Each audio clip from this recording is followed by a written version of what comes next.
Hello and welcome to the Sunday Night Social here on Hughes of the World with me, Graham Hughes, and I'm joined by Mike Dix tonight. Hello, Mike. How you doing? Hello, Graham. Hughes of the World. How are you? I'm good.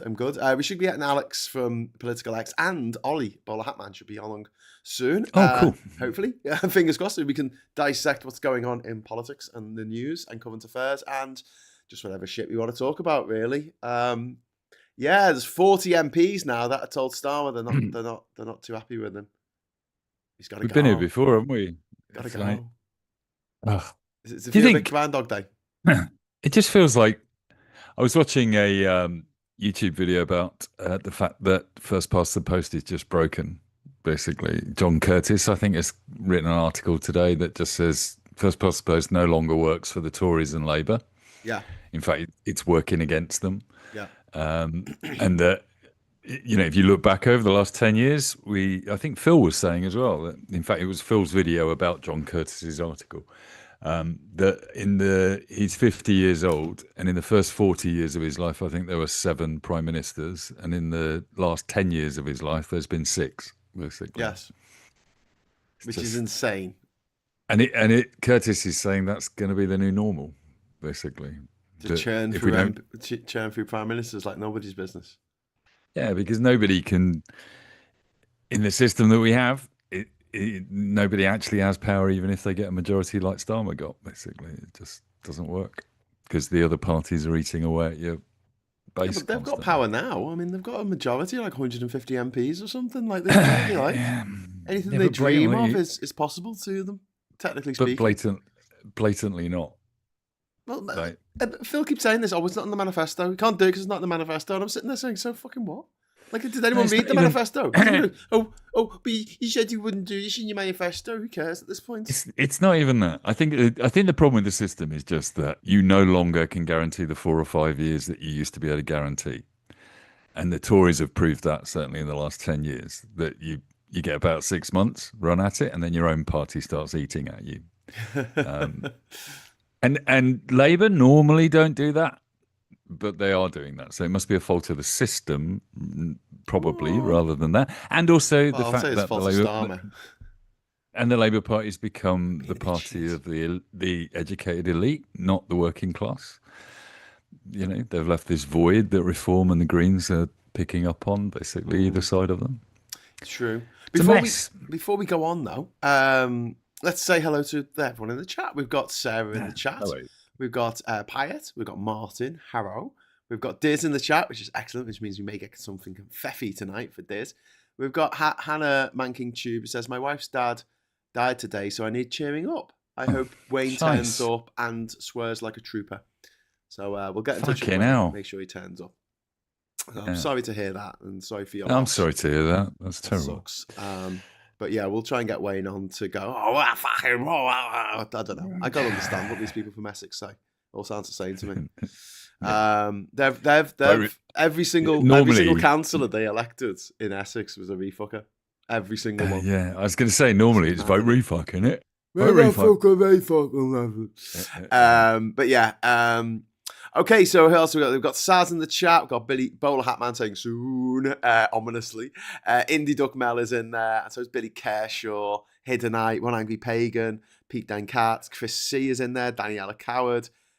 We've got Alex62 and Gaynor Kashmir. We've also got the Witchy Goth is putting in an appearance. Hello, love her videos, and I think that's Richard's in the chat as well. Hello, Richard.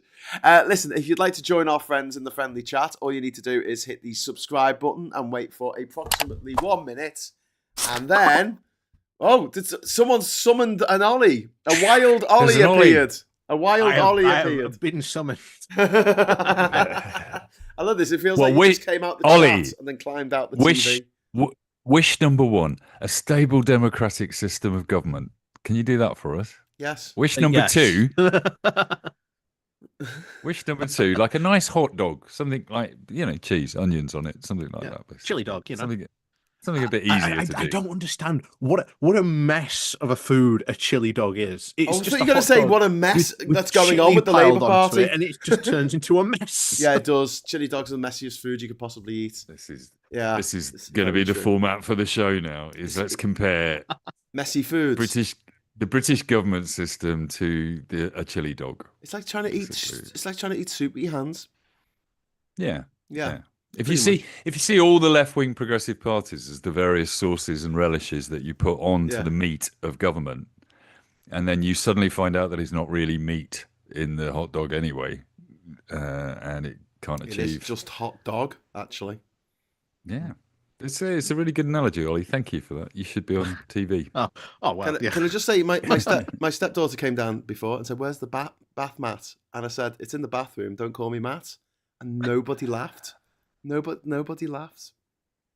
That's a very bad joke. There's that show on TV with all the comedians in the house and they have to not laugh at each other's jokes. You'd be good in there. I'd be fucking brilliant at that because I'm so good at not making people laugh. No, I made you laugh. You see. No, but I was laughing. I was laughing at you. Yes, polite laughs. Oh God, I feel so sorry for this sad little ginger. Oh, sad little ginger man. Ollie, I have a question. What do you think Starmer's going to go in the next few weeks, or do you think he's going to fend off this uprising led by Catherine West? I think that's her name. I've never heard of or seen before in my life. She's like, if you don't trigger a leadership contest, then I will. And I'm like, no, who are you again? 97% more charisma than she's got. We're in an interesting stage because I heard just before we came on, I think Mike, you said, "Oh, here we are again." And it's a completely different stage to where we are, because where we were last time was we had constant like Tory incompetence. You having like scandals like almost every day of the week breaking out. They knew like the policies that they were like implementing weren't really working, weren't really having like the promised effect that they'd hoped, because they were free market fundamentalists. So they were like, all right, if we do this, then this amazing thing happens. And they were going, wait, why isn't this amazing thing happening? Yeah.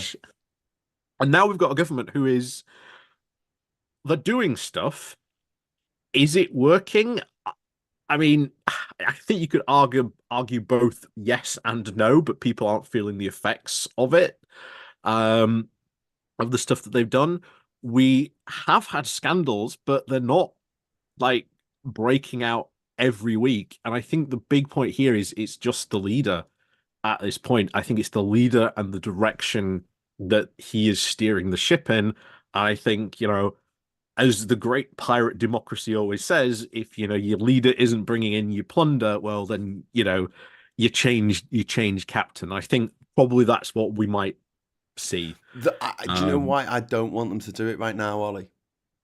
Because it hands Nigel Farage a win. It'll mean that when he said to the dickheads who voted for him, if you vote for me, you'll get rid of Keir Starmer. Yeah, that is true. Not like get the boat, not get the bins emptied on time or whatever. Just that is true, and then they'll start screaming for an election. Yes, I mean they can scream all they like, they won't get one, but. That's why I think, hey, Alex from Political X. Hello. Alex. How you doing, mate? You all right? I'm very well. How are you? Haven't seen you for ages, mate. It's been beers. Feels like a lifetime, doesn't it? Feels like a lifetime. Haven't you two been on YouTube all day? Yeah, we haven't got off. Just been stuck. Think of the poor people watching. I mean, I'm so sorry. I've just been stuck in YouTube all day. That's right. Every hour and a half on my telly, it's been, hi, I'm Alex from Political X, and here's our guest Graham. And then it's Graham going, hi, I'm talking to Alex from Political X. Everyone must know what we think about everything all the time. Ah! Anyway. Anyway, Alex, we were just talking about whether Starmer's going to go, and I was just saying it would hand the gift to Farage right now if he was to go like this week. I think he should stay on. I think he should stay on for 6 months or a year or something. Just to take that win away from Farage. Has anyone else been picturing the shower scene from Psycho? No, just you. Just what? You're imagining Keir She doesn't Starmer. get stabbed in the back. She gets stabbed all over. Have you not seen it? Fine. Yeah, you're thinking of You're thinking of Julius Caesar, although he gets stabbed all over the shop, doesn't he? Yeah, he does. He turns to Brucey and he says, "Hey, you, Brucey," or something. I think we're missing the point that Alex has been imagining Keir Starmer in the shower. Yeah, naked, lathering himself up. I can think of worse things. Margaret Thatcher.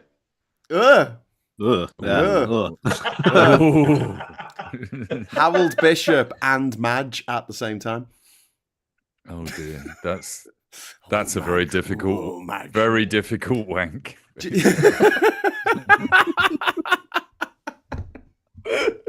Hello and welcome to the Sunday Night Social, where you get all the best political news and views. No, we're just saying that, I don't know. Bless you, my child. Sarah Davis, thank you very much for the super chat. First super chat of the evening. Alex, can I have your autograph, please? And Ollie, do you want your autograph? Oh yeah. Is that all right? Oh yeah, you haven't sent me it yet, Graham. You need to send me where I need to send an address so you can send your autograph to Sarah. Yes, I will do that. I've sent Sarah an autograph. Well, actually, I gave it to Graham, and Graham sent it to Sarah. I think that's true. Yes, I remember. Yes, no, we did. We signed the picture, didn't we? We had the coolest. We did it in Brighton. Do you know what Aid wrote to Sarah? He wrote, "Graham is a knob," and then just signed it like a squiggle. She's like, "Who's this?" I don't know. That is could be anybody. I mean, with it, with that statement, could be any of us, couldn't it? Really? Could we be setting up a Politicon then, where we get all the YouTubers together? Yes, I think we should. We should definitely. Yeah, we'll meet up. Who's got a house that's free and big enough? Anybody got a brewery that we could try and organise this? I know a brewery that we could maybe host that. Thompson is having a meet-up with his patrons on June the 20th in Liverpool. And I was going to be in Liverpool that weekend anyway, because it's the weekend of the Africa Oye Festival in Sefton Park in Liverpool. And I haven't been back for a while. But it's the weekend of the Rejoin March. Oh, 20th. No chance. Oh, excellent. So we need to start plugging that. Yeah, you do, because I completely forgot. And then I saw Ben the other day and I was like, "Oh, is it the 20th?" And he's like, "Yeah." Oh shit. Have we got... That's not even. That's like only 4 or 5 weeks away. I know. Yeah, I'm going to start plugging that at the end of every video. Rejoin. I think. Rejoin. Rejoice. Yeah. Chase Peter. Has anyone heard from Peter? Peter who? The guy leading the march. Oh, Peter Kerr. The fuck? Sorry. We thought you meant Mandelson. No, I thought you meant Peter Cook for a moment. I was going to say, no, not him. Fucking Mr. Problematic. No. Is anyone, Alex, are you about to share your text messages with Peter Mandelson like Wes Streeting did today?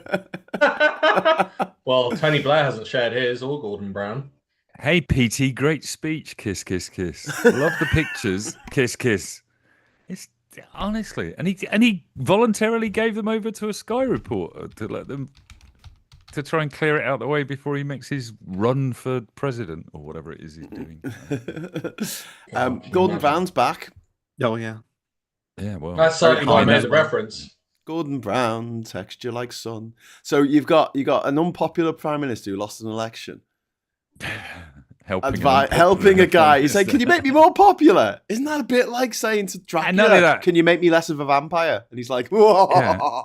And also let's bring in the woman that actually ran the party while we descended into chaos the last time, basically, as well. It's Harriet Harman. All he's doing is he's bringing in people that know how to deal with a change of prime minister. might be why they've been brought in. Yeah, exactly. I can totally imagine. Have like the most orderly transition possible. Basically, I can totally imagine that Harriet and Gordon have been brought in when Kerr resigns. They run the show until the election's over, until the leadership election is over. Nobody can argue that they'll do a fine job for a month or so while that goes on. Basically, we'll have a summer of infighting in the Labour Party. Joy. That's all we need.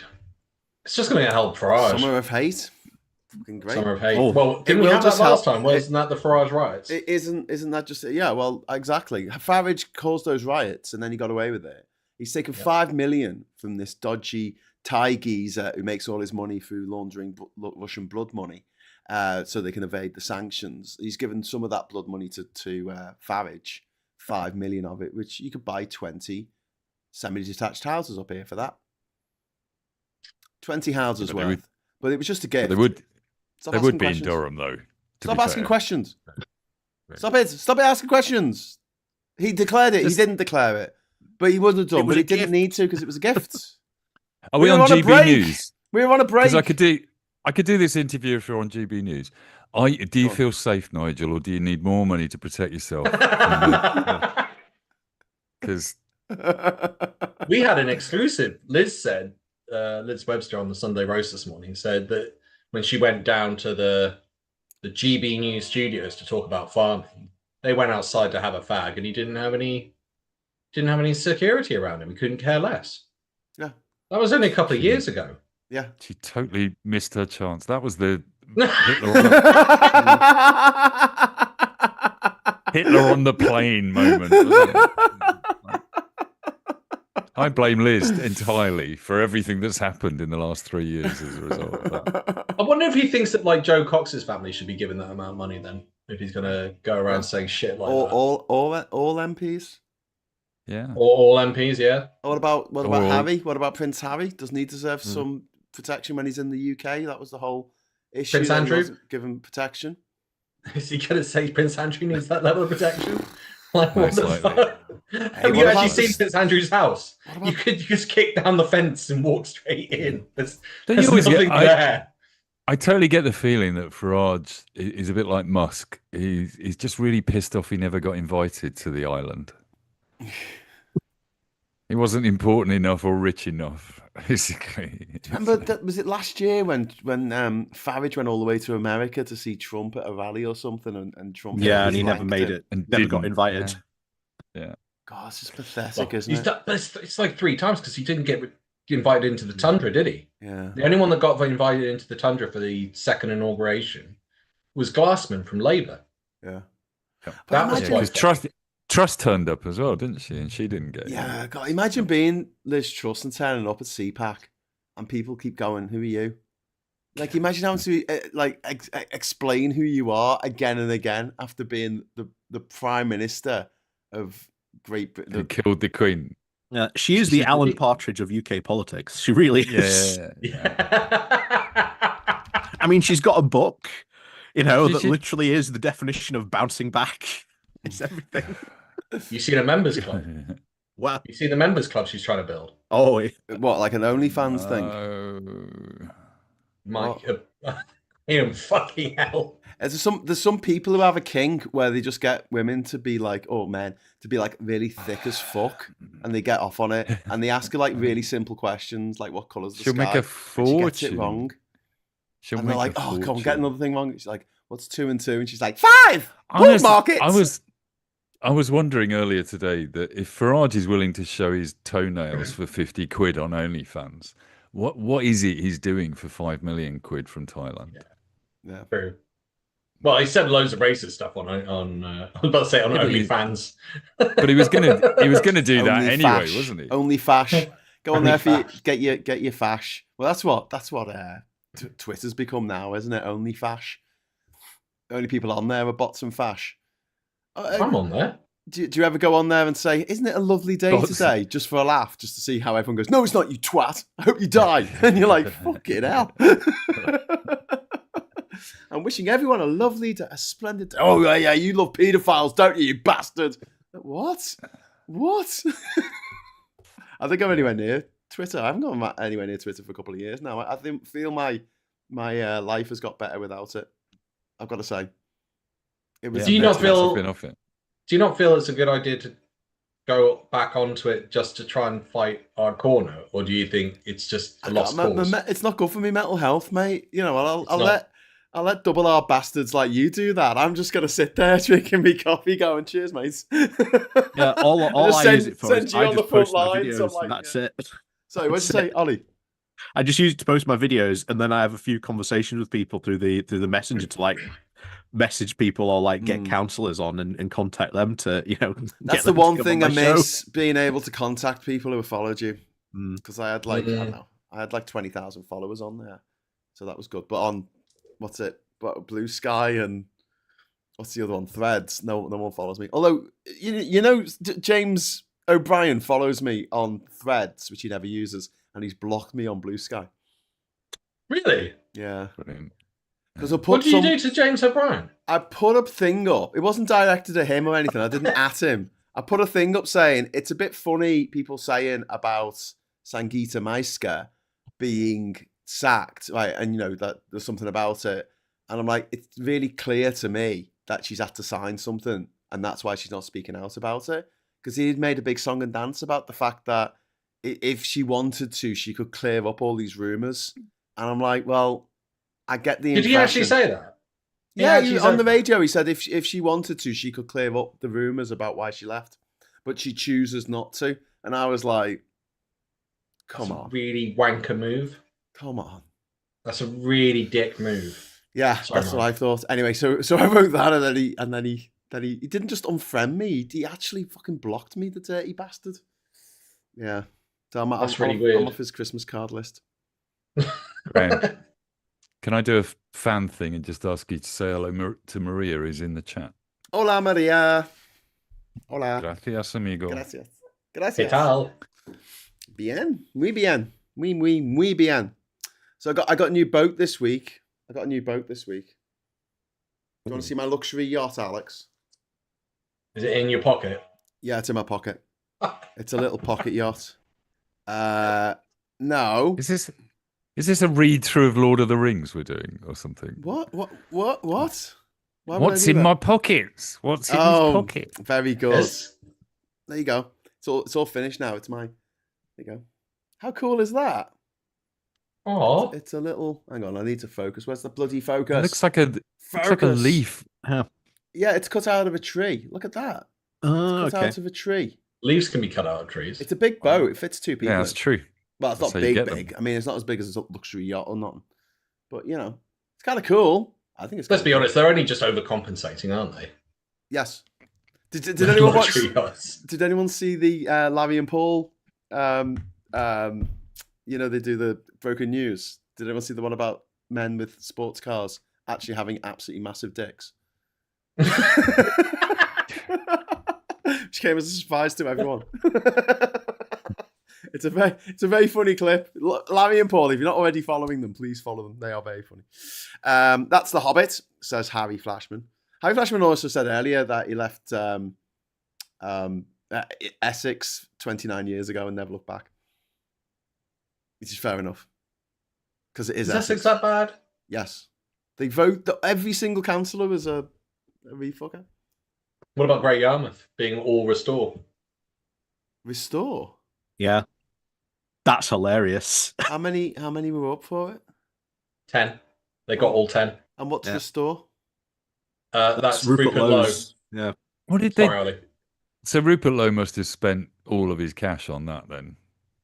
It's pretty I mean, if he's done it, it's a pretty intelligent move. I was actually quite surprised. Just focus everything on there and then learn everything about running a council. Get 10 experienced people and then expand. They didn't run any candidates in most seats, did they? They were almost. That was the whole point. It was just Great Yarmouth, and they took the entire thing, and it was by a landslide. Like I think it was 44%. So I don't know what they did. I'll probably go up there and do a vox pop. And money. Why? It'll be money, basically. Pranay's been looking at the Facebook expenditure of reform on paid for ads. It's like it's 100 times the amount that anyone else spent. So. I've got a super chat come in. Sorry to interrupt. I'll go back to you in a sec, Mike. Paul Fletcher, thank you very much for the £5 super chat. Don't worry, Graham. I got banned from getting on air for saying that it's surprising that a man with the name Ferrari can't actually fit in one. Ooh. Oh, yes. Oh, very good. Very good. You're just being fattest, Paul. You've got to be kinder. Not to him, no. Not to Ferrari. He's not a nice man. Well, speaking of councils going, I think 90% of this show is just going to be Ollie with his head in his hands, like, Barnsley. Oh, Barnsley. What have you done? It's honestly, it's so like I'm already starting. I'm so upset because we've got so much good stuff going on in this town that it's going to go. So, Health in the High Street. If anyone's heard of this, this is an initiative that's done by our council. Where's your hospital in your area? I guarantee you, it is not where it's the most convenient to be. It is probably outside the city centre. Limited car parking space because it's been surrounded by houses, so you can't build any more car parking space. So what they've done is they've gone, right, let's build some units in the town centre that are specifically for the NHS so that you can come into the town centre where there's transport, everyone can get to the town centre. And that's what they've done. That's They've really done it in partnership with the NHS. Yeah. Come to Barnsley quickly before they cancel this, because this is something like Reform are going to kick in the head. They're not going to expand this. How's the town centre then done as a result of having that in the town centre? Oh, it's been brilliant. It's improved footfall because people that come for that, they come, they stay in the town centre longer. They end up having a coffee. Revenue's gone up for the people in the market. The new town centre itself has been a brilliant. You know, we are competing for York for visitor numbers. No, really. Yeah, this is it. This is the improvement it has been. If you'd have told me a couple of years ago we are competing for visitor numbers for York, I would laugh at you. They're trying at the moment to build a hotel because we haven't got enough hotel space in Barnsley to accommodate all these extra visitors. No way. That's probably going to get kicked in the head as well by Reform. Yeah, it's funny because the hometown I'm originally from, which I'm not going to name, has a problem with its town centre, and they revamped it 5 years ago. Made no difference. No. Like, you can tell the council don't quite have the nerve to fix what it is, and they need to move the shopping district to the river. That would be the thing that would pull people in because you've got this amazing view whilst you shop. So yeah, that's interesting that they've done that. I've never heard of anyone doing that. But the point is, and one of the ideas is to make town centres more of an entertainment location. Yeah. Because that's what people are looking for, and that's what the internet can't offer. Yeah. So I might be able to get better product choice from Amazon, but it can't theoretically physically entertain me. Yeah. We were talking about this in the chat earlier, weren't we? And I think, there's not a lot of smart joined up thinking about the age that we live in, where most people get delivered. I've sorted out my new accommodation, and it's in a village. And I said it's not a remote village. It's 4 miles from the nearest big town, but you need a car to deal with it. And I was talking to the tenant that's there at the moment and just saying, what are the buses like? Because I'm a big public transport proponent. And he said, I never got a bus in my life. And he said, there is a problem as well with deliveries because Domino's won't deliver this far, but everything else on delivery is fine. And I went, what a 21st century fucking problem. I said, 20 years ago. Can't get Domino's, forget it. 20 years ago, if you lived in a remote village with no car and there's no shops in the village, basically, that was it. Like, you're stuck. You'd have to walk 5 miles or get a bus. Come on holiday by mistake. Yeah.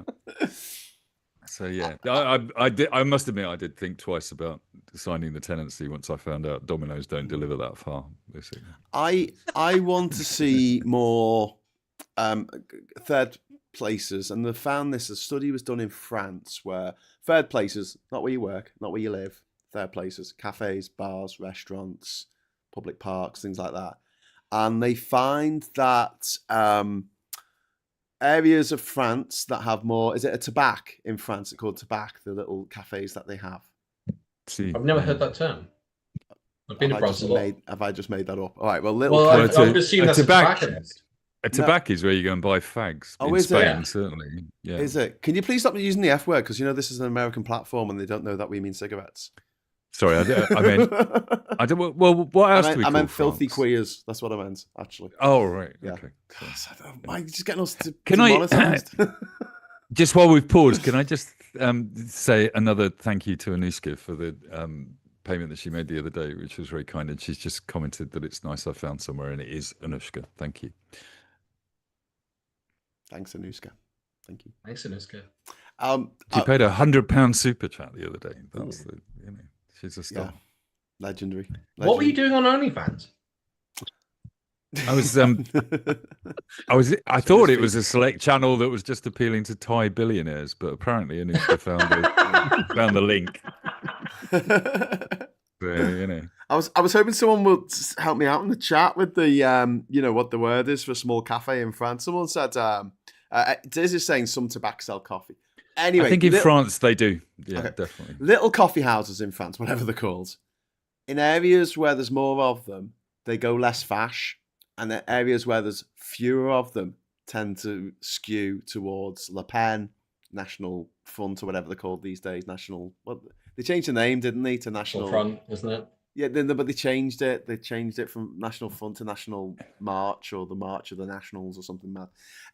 But yeah, they find that areas where people mingle in a town square or wherever are less likely to succumb to the bullshit on the internet. Maybe because A, they're not on the internet so much, and B, they actually meet people from other walks of life while they're out. So I would really like Cafe Tabac. Yeah, it's a Cafe Tabac. I was right. Yeah, coffee shop and cigarette that doesn't shop. happen very often. I'm going to have to make my eyebrows right. Pretty solid combination. Only the French would do that. Really. Yeah. What, coffee and a cigarette?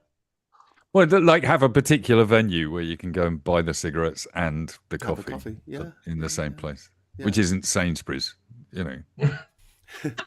But that's it. Yeah, it doesn't have the same sparkle to it, does it? No, it's not quite the same, is it? Well, you think about places that we go. I mean, you go to a shop, you don't talk to anyone else. Like, you go into a supermarket, you don't talk to anyone else. But when you're in a cafe, when you're in a... I do. Okay. I do. Most normal people don't go up to people when they're buying nappies and go, oh, is there a baby? I can't get to the cereal aisle without telling somebody my life story. What's wrong with you? It's like... You just hang around the cereal aisle, rubbing your legs, going, do you remember when you used to get little sweets little toys in the cereal? Oh, yeah. Great days. Heysha saying Cafe Tabac, top of Bowl Street, great place. Graham, I got an F in GCSE French, so I'm no use to you on that. Says Chrissy. Thanks, Chris. You're still alive, you can still learn, there's still time. I didn't do very well in French.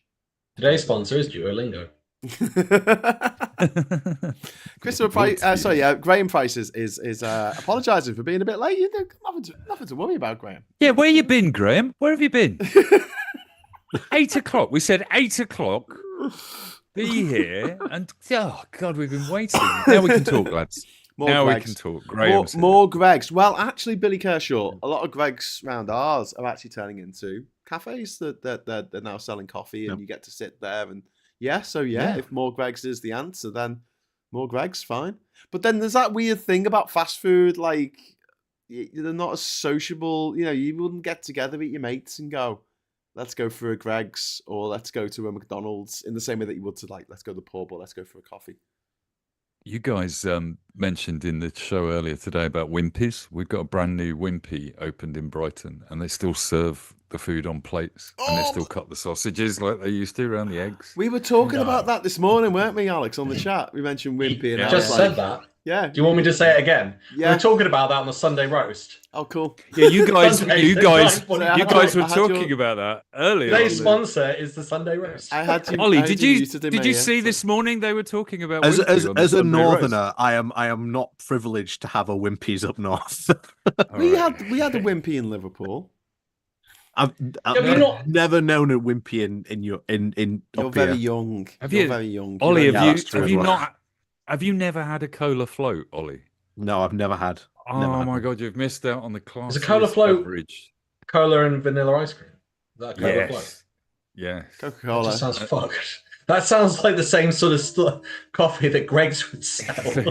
Have you, Alex? It is thoroughly disgusting. But the thing is, when it opened, I went in and checked the menu and went, "Oh my god, this is like the Wimpy." I remember the Wimpy opening in my hometown in the 1970s. And when I left my hometown, I had a girlfriend. I was 10, and I took her for dinner. Right, the very romantic age of 10. Both her mothers. At 10, you had a girlfriend, and you took her for dinner. What the fuck is this? I took her for a Wimpy, basically. And both I didn't have a girlfriend till I was 37. Who the fuck takes a 10-year-old? What the fuck, Mike? That's insane. 10 years old. There's such a thing. I went out on a date.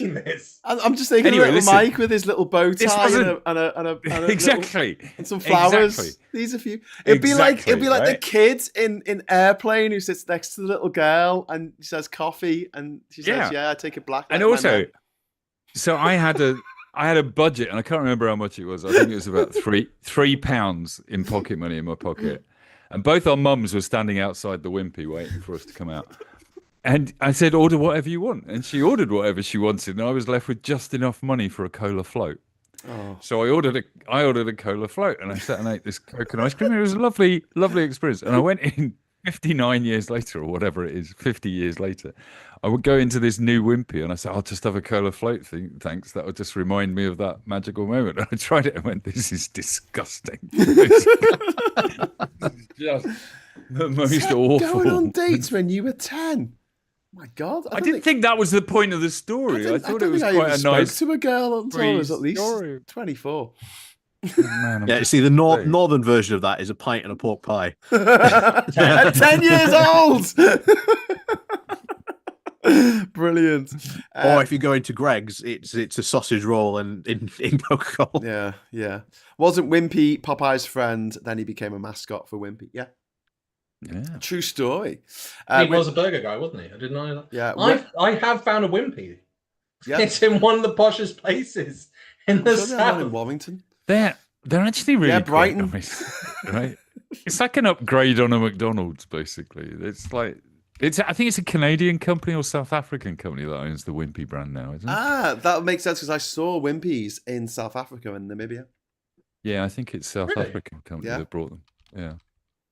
Wow. Yeah, Jimmy, I still miss Little Chefs. Oh my God. Okay. Ollie. 9 Cloth Hall Street, Huddersfield. Wimpy. HD1 2DX. There you go, mate. Yeah. There's you thinking you're living in the third world. Are we setting up our Politicon at Wimpy's? That's literally the closest one to me, though. And then after that, it's like Shrewsbury. Yeah. What do you call 4 podcasters in a Greg's in Huddersfield? Politicon. That's a Politicon. Bloody hell. Wimpy was founded in 1934. 92 years. It was founded 92 years ago in Bloomington, Indiana. Yeah. Was McDonald's 1950s? 50s, yeah. 50s, yeah. 50s. Roy so it was Crocker, ahead of McDonald's. Well ahead of McDonald's. Wow. So they still have them in, this is brilliant, South Africa, Namibia, United Kingdom, Kuwait, Egypt, Lesotho, and the United Arab Emirates. Come on, that is a travel video, isn't it? Let's have a Wimpy in every. We're going to go to every single Wimpy that's not in the UK.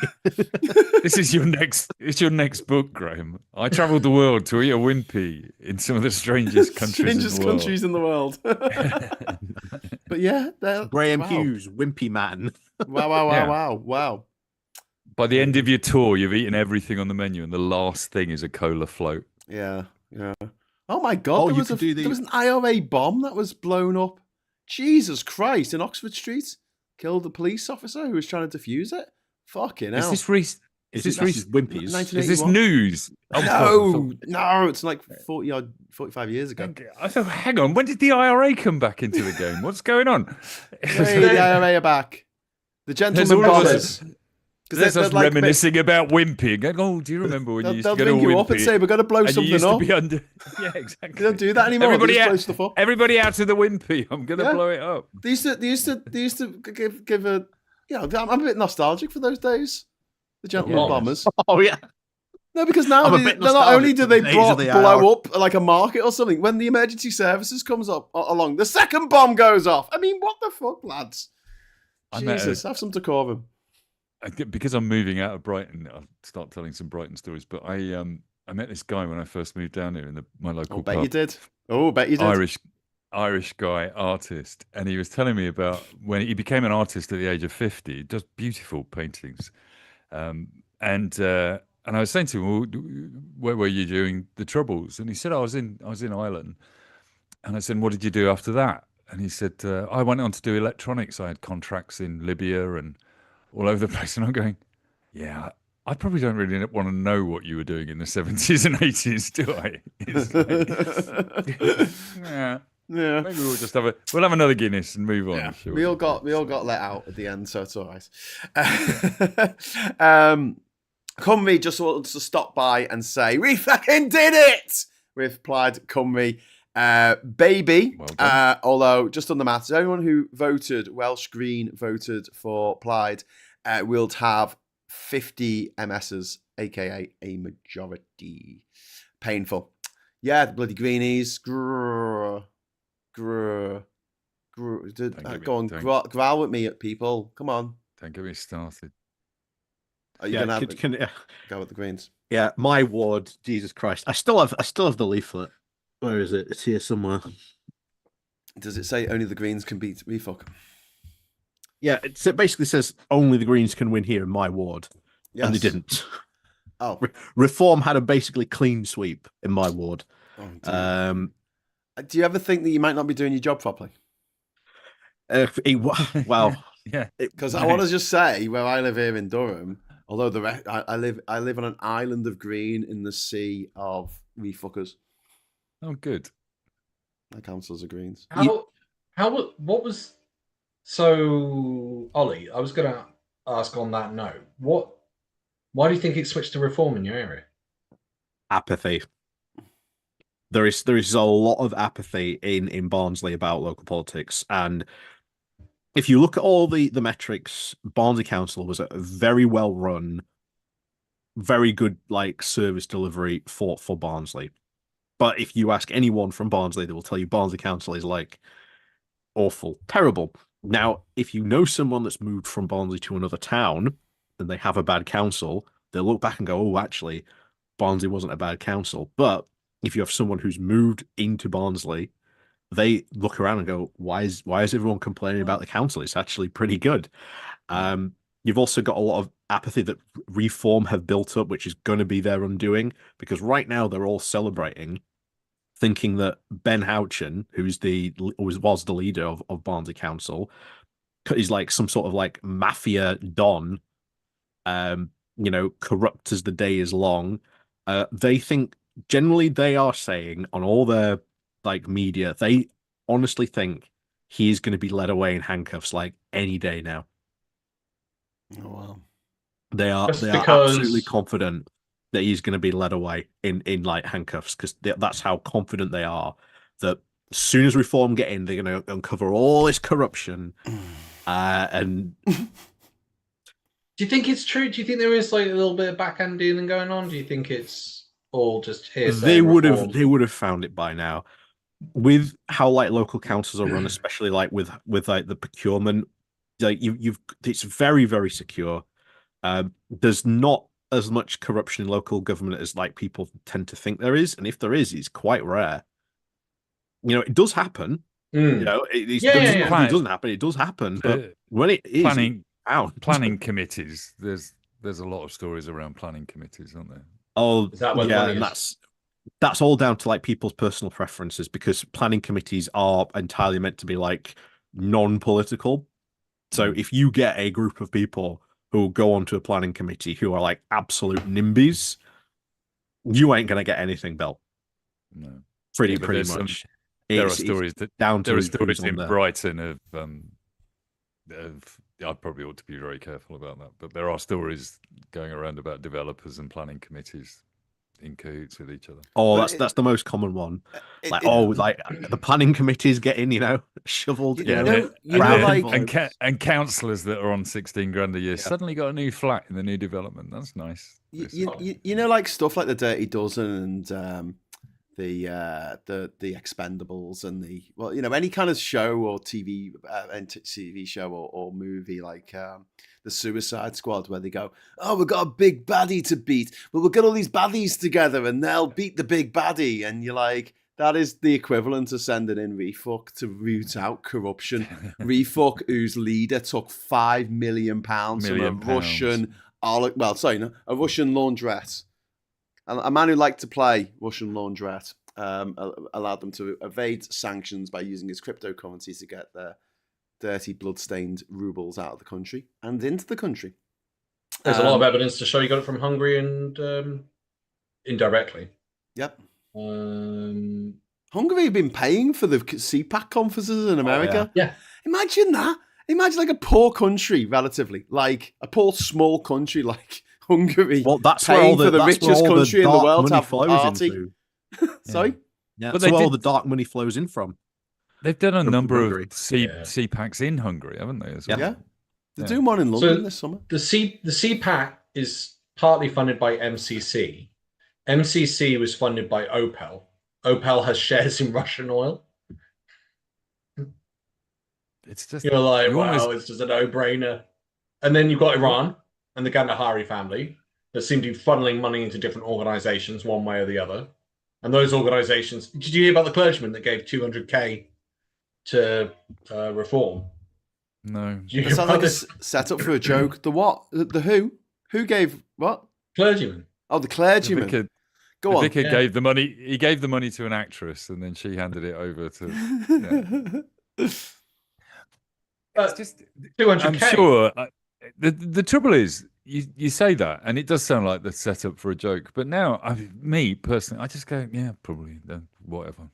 It's like, every reform, every Trump story, every right-wing story, you just go, yeah, corruption, of course, obviously, and then just shrug your shoulders and move on. And I think maybe the electorate have done that long ago. They just don't seem to care. The stories don't break through. I mean, the 5 million story did get out there. Even Kunzberg asked about it today against Tice, but after the election, obviously. She was supposed to be asking Farage about it last week, and he didn't turn up. And she did push him. She pushed Tice a few times on it, but only really because he was challenging her credentials as a journalist. That's the only reason she picked. Are you serious? Oh God, I really hate listening to interviews with the professional journalists who are paid to hold these politicians to account, and I find myself screaming at the television or screaming at me, at the radio, like ask this question, follow up, because the follow up. In her case, it was constantly, did he get the 5 million? Is it bad? Is it bad? Is it bad? Right, and Tice was just batting it away like you would with his bullshit answers. Yeah. But the follow-up question is: have you got the receipts? Could you just show us what he spent the money on? Yeah. And what he was protecting himself from, and what the threats were? That's the question to ask, isn't it? Did he pay Group 4 security to set up a, perimeter Did she fence? Did she ask if he'd received any other donations? No. No, she moved on after he kept saying basically his response was, this is the kind of smear tactic the media play all the time, and the public have just voted for us in unanimous numbers, and they're not buying your rubbish. And she just got uppity about the fact that he was calling it a smear campaign, not about the fact that Farage had received 5 million quid. That's Trump tactics. Yeah. And that would have been the nice pushback, wouldn't it? Yeah. And also with you're doing Trump tactics. Tice has got a massive giveaway, which is that he starts smiling when one of his talking points is about to come up in conversation. You can see it in him. So he just sat there with a huge grin on his face while they were talking about, corruption in politics. And he's going, and then he comes out with this is the problem with the smear campaigns that have been launched against Nigel and the Reform Party for years, but the voters are not buying it. We had a resounding victory and Keir Starmer should resign. They had a Russian spy in their party. And then after that interview, let's cut to Nadine Dorris from the Reform Party to see what she thinks as an independent member of the panel. You're joking. Wasn't it actually Nadine? I can't remember her name, but the leader of Unite, the woman that runs the Unite Union, who's completely anti-Starmer and has been forever, basically. So it was a very mixed panel with Jeremy Vine sitting there not saying anything about politics because he's employed by the BBC. So. Not good. Jeremy Vineson, I thought he was on Channel 5. Or am I mixing him up with the he Jeremy? works on Radio 2 as well, doesn't he? So. Does he? Yeah. That's really sucky journalism. But that's what they... I've not really heard anyone sort of bring up any, what would you have said? If you'd been the journalist asking the question, what would you have responded to that comment about this being a smear campaign? What would be I'd have ignored it. I wouldn't have risen to that because that's a Trump answer. And maybe I'd have said that. Oh, we're Donald Trump now, are we? Okay. I've asked you for the receipts for the security. Why, you can't give me the receipts. Are you refusing to give me the receipts? Yeah. Basically, and just yeah. But I mean, it was horrific the way it's just reported in the newspapers. Like, it was mostly ignored. The Daily Telegraph ran a story, and the headline was that Farage had a petrol bomb through his door, and then in small print at the very bottom, so we needed 5 million to stop that happening again. And apparently he came home to find someone had put something through his letterbox, and he had to. They hadn't ignited. I'm like, yeah, it hadn't ignited, Nigel, because it was piss. Someone pissed through your fucking letterbox. It wasn't a fucking. I know that it was piss, Nigel. I know that it was piss. I don't want you to do a DNA test on that piss, but like, mate, it was fucking piss. It wasn't fucking petrol. But I heard as well that it was a year after he got the donation that happened. Is that right? Is that right? That story. Yeah. The stories don't add up because he reported it, and it was about 6 to 12 months after the donation. Is he said that he wasn't going to go back into politics. He was then given £5 million worth. That's 20 semi-detached houses in the north worth of stuff, money for blood money, and also in my laundered Russian rubles. It would buy you half of a nice parking space somewhere around here as well. Yeah, somewhere around but still, ooh la la. But still, I mean, just really fucking grim. So and then he decided to run. He decided to become an MP. Said he wasn't to. Got 5 million. Then decided to run. They're Teflon, aren't they? You see Trump people being interviewed. The people that put microphones in front of MAGAs while they're waiting to go and see Trump talk. And they'll say Donald Trump's net worth before he was president was X. I can't remember how many millions it was. And his net worth now is 4 billion. Do you think that's right? And they'll go, yeah, he's a businessman. And you go, no, he's the president, basically. He was a businessman, now he's the president. He's made all that money since he was the president. Is that right? And they go, yeah, of course, he's a businessman. That's what they should do. And Farage he spent, whatever you think, he spent a long time telling people he's a businessman. But it turns out that he's made more. Aside from Ed Davey, Farage has been a career politician the longest of all the leaders in Parliament. 27 years he's been at this. Not an elected politician, but in politics for 27 years. Trump has made more money since becoming president than he had in his entire life up to the point that he became president for the second time. Wow. And that's the problem when you start telling people that business people should run government, because people go, well, of course they're going to make money. They're rich. But I do genuinely believe that we need to stop using the term billion and trillion. Yeah. I put a thing about this on Facebook today. Instead of saying a billion, we need to say a million 1,000 times. That's it. Just sit there for hours saying million. And if you're talking about a trillion, you have to say it 1,000,000 times, which takes 11.5 days if you don't eat or drink or sleep or say anything else. Somebody has been looking up another world record to try and achieve. Just say million. Yeah. Just so people just understand just how fucking much money $1 trillion is, or £1 trillion. The thing is, I've been on that tip for a while, trying to illustrate the difference between 1 million, 1 billion, and 1 trillion. And it's almost impossible. There's not enough pixels on your phone to do it. Basically, you wouldn't see the million if you built a pile 1 trillion high. It's impossible to show the comparison directly on a single screen. And then it loses its relevance at that point. You can't explain the difference. Fathom it. Yeah. Having to say the word million every second, it's like if you twice a second. Yeah. If you say to a reform voter it's half the distance to the moon, they go, well, the moon's not real anyway. So Chris C, thank you very much for checking up on us. Chris says, just checked, Farage received the donation June 2024 and the firebombing incident was at the start of 2025. There you go. Yeah. So the money didn't do fuck all for security. It was still shite. I think I'd want to see the receipts and ask for my money back.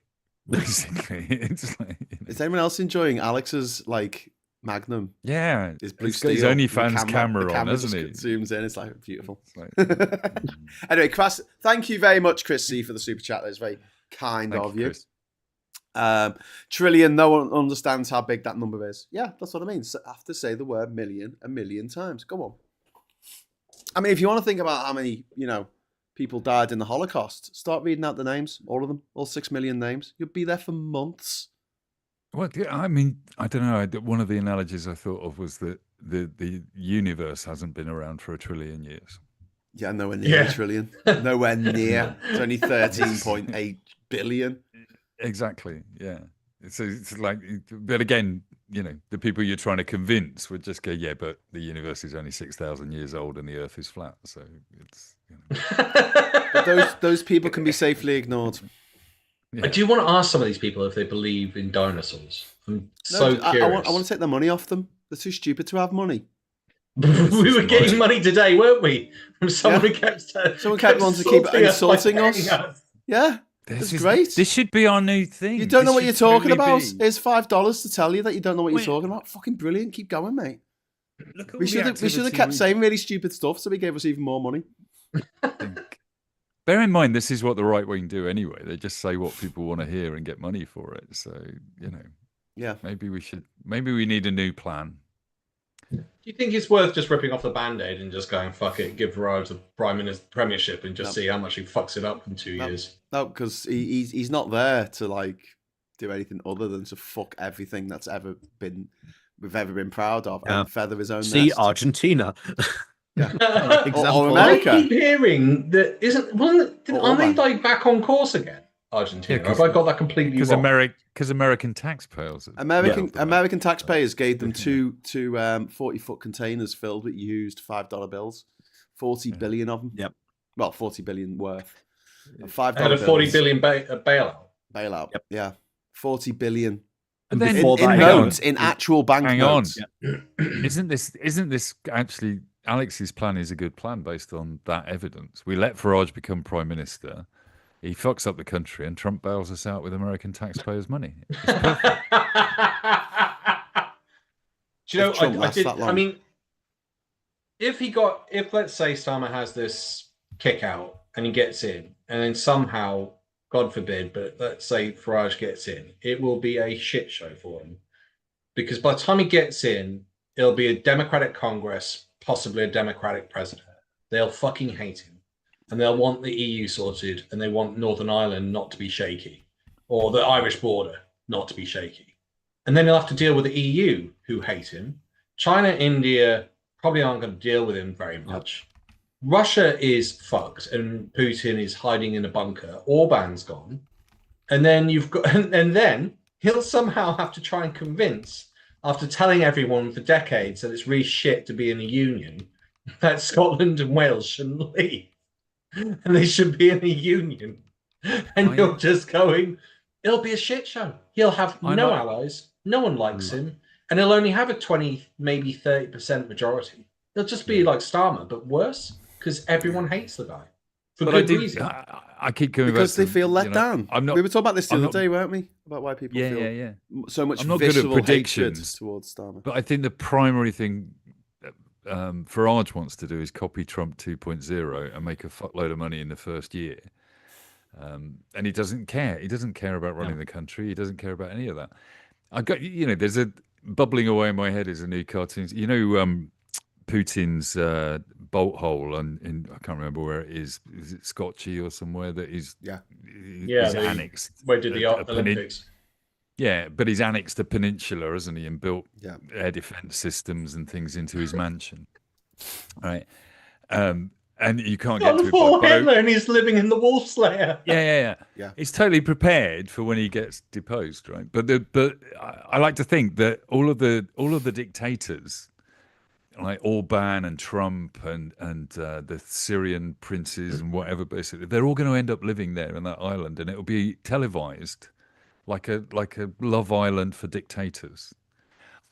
And that's in 10 years' time. This is my prediction, because I probably won't be here in 10 years' time, so it'll be fine. But I just think politics will be played out in Putin's compound with all those dictators Let's be competing honest. for bits of the island. Let's be honest, it won't be Love Island, it'll be Epstein Island 2. No, but then a crazy German doctor will come along and make a human centipede out the fuckers.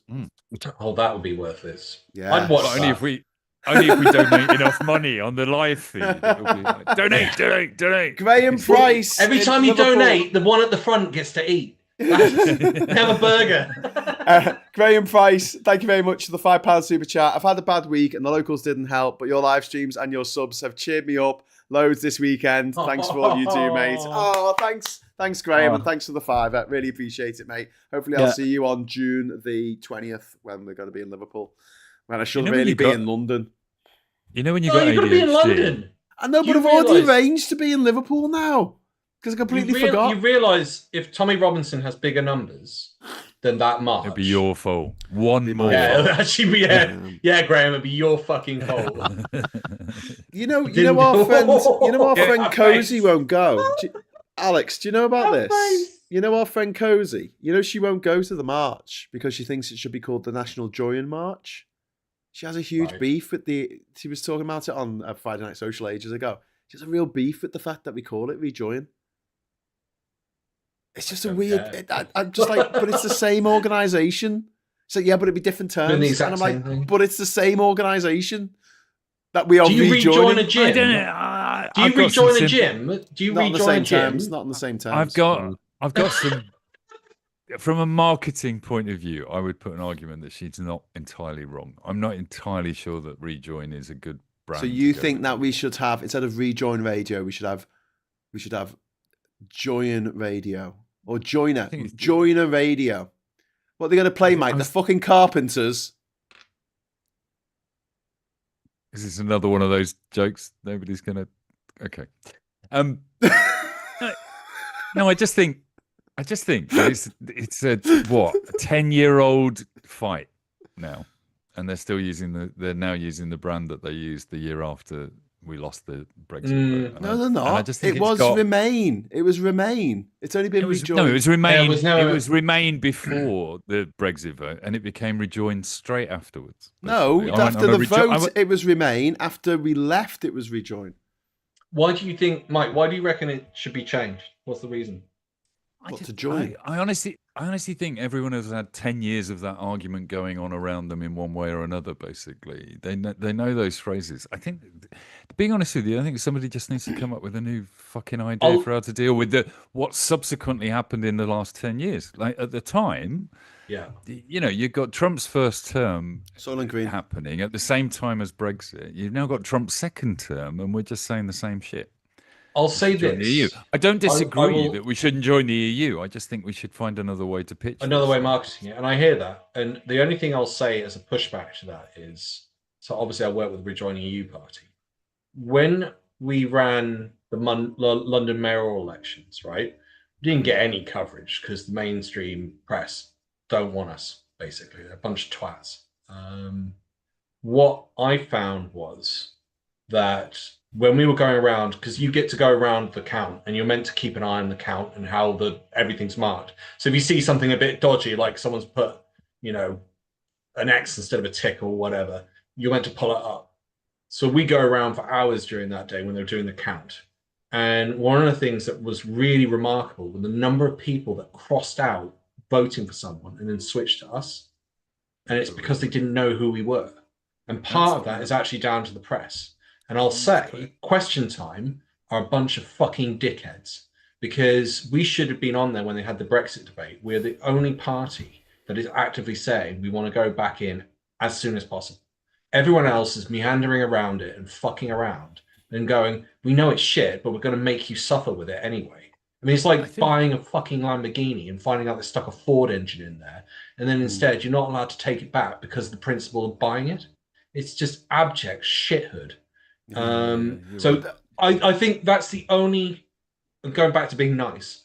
But if you see a sticker on a lamppost, sorry, go on. That's the only reason I would say.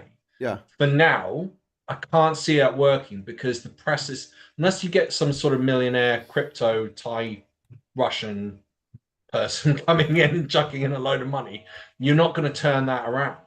But and so that's why I see the struggle. But I hear why you can go, let's do a rebrand. I'm not against that. I'm just going, give me something better. And I was thinking this when Gordon Brown and Harriet Harman walked into number 10 today. I thought the next announcement they're going to make is, well, we've listened to you and we're going to completely change. So we're now going to call this New Labour. What do you think of that? Basically? No, but why would you do that, Mike? I'm sorry, but this is bollocks. No. We have to change the name. It's been 10 years. I mean, the Tories have been called the Tories since the 1600s. Who cares? Yeah. It's just a name. How many? We can't call them the Beatles anymore. Hang on. People know who they what are. Was the name of what was the name of the party that argued and won the referendum? Basically, what was the name of the party that wanted to leave? The Brexit Party? No, the party that started all of this. What was it called? UKIP. Oh, UKIP. No, it was Nazis. What did that be? What happened after that? It became what party? UKIP. Nazis. It's still there. It still exists. It lives on. No. Where did Farage go next? Farage. Right, and then where did he go after that? Brexit, because it was Brexit, and then it's Reform. But he's saying the right wing. I think that was more from Reform. Farage. Rejoin. Yeah. What I'm saying is Farage is a fucking salesman, right? And Trump rebranded the Republican Party the MAGA Party, right? It's not officially called that, but that's what he nicked it from Reagan. Yeah, of course. But he rebranded from an old brand. Yes. That doesn't make you. Mike's doing this thing. Mike's doing this to wind me up because he knows I always make a joke about when you go in to pitch an idea or a screenplay or a stage play or whatever. And they read through it, and the first thing they always say is, "Can we change the name?" Always. And you go, "Okay, well, what should we change it to?" And they go, "Monkey tennis." I don't know. Yeah, I don't know. And you're like, "Okay, well, I'll go away and think of a new fucking name for you to say." No, I'm not. All I'm saying to you is the people that won the referendum have changed their name and their colours and everything else. Still there. UKIP's still there. Over and over again. Yeah, but UKIP are not the one that just won 40% of the local councils, basically, right? So what I'm saying is they are moving forward with their agenda under different names, different colours, different brands, but the same leader every single time. But we've not done it. Right? We haven't rejoined. No, and we are 10 years down the line saying we're just going to stick with what we were doing 10 years ago. To be fair, I don't think you'd ever been able to do it until you'd actually exited, just because of the way everything had been framed. You needed to exit, which was 5 years ago. So I know the vote was 10, and it took 5 fucking years. I'm sorry, but I don't think... Best way to solve this argument, I've asked Google. Here's some of the names. Oh, God. Yeah, let's hear it. Here's some of the names. We've got Next Gen Britain. Nice. The Horizon Project. Yeah. Modern Britain. Can we have Project Spitfire? 2030. Spitfire Project. The Prosperity Partnership, Open Trade UK, the Growth Alliance, Common Ground, Heart of Europe, United Continent, the Bridge Initiative, Brit Euro, Link Up, Reconnect, Plus, or Convergence. The only one that's nearly any good there is Reconnect, but it's still too many letters. Rejoin is 6 letters, and you change the O for a circle of stars. What else is it going to mean? Google AI is always shit at coming up with names. They're always 2 or 3 part names. I think some of those. I mean, if you're going to start a new party, I don't think some of those names are that bad. The point Party. The Spitfire Party. They can't. How does the Prodigy song as your anthem? How does Nigel do in a debate with a party called the Spitfire Party? Not very well, basically. I love Britain. It's pure.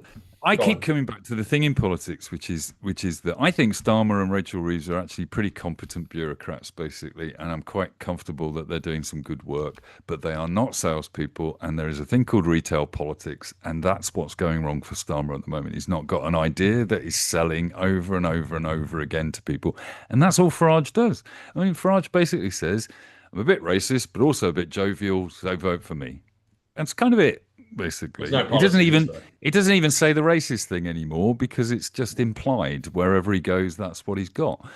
Trump is created a brand out of himself. Basically, they're good at marketing and sales. They know what to do. I've got a suggestion. Both of them have done that. I've got a suggestion. It's only 7 letters. I Love EU party.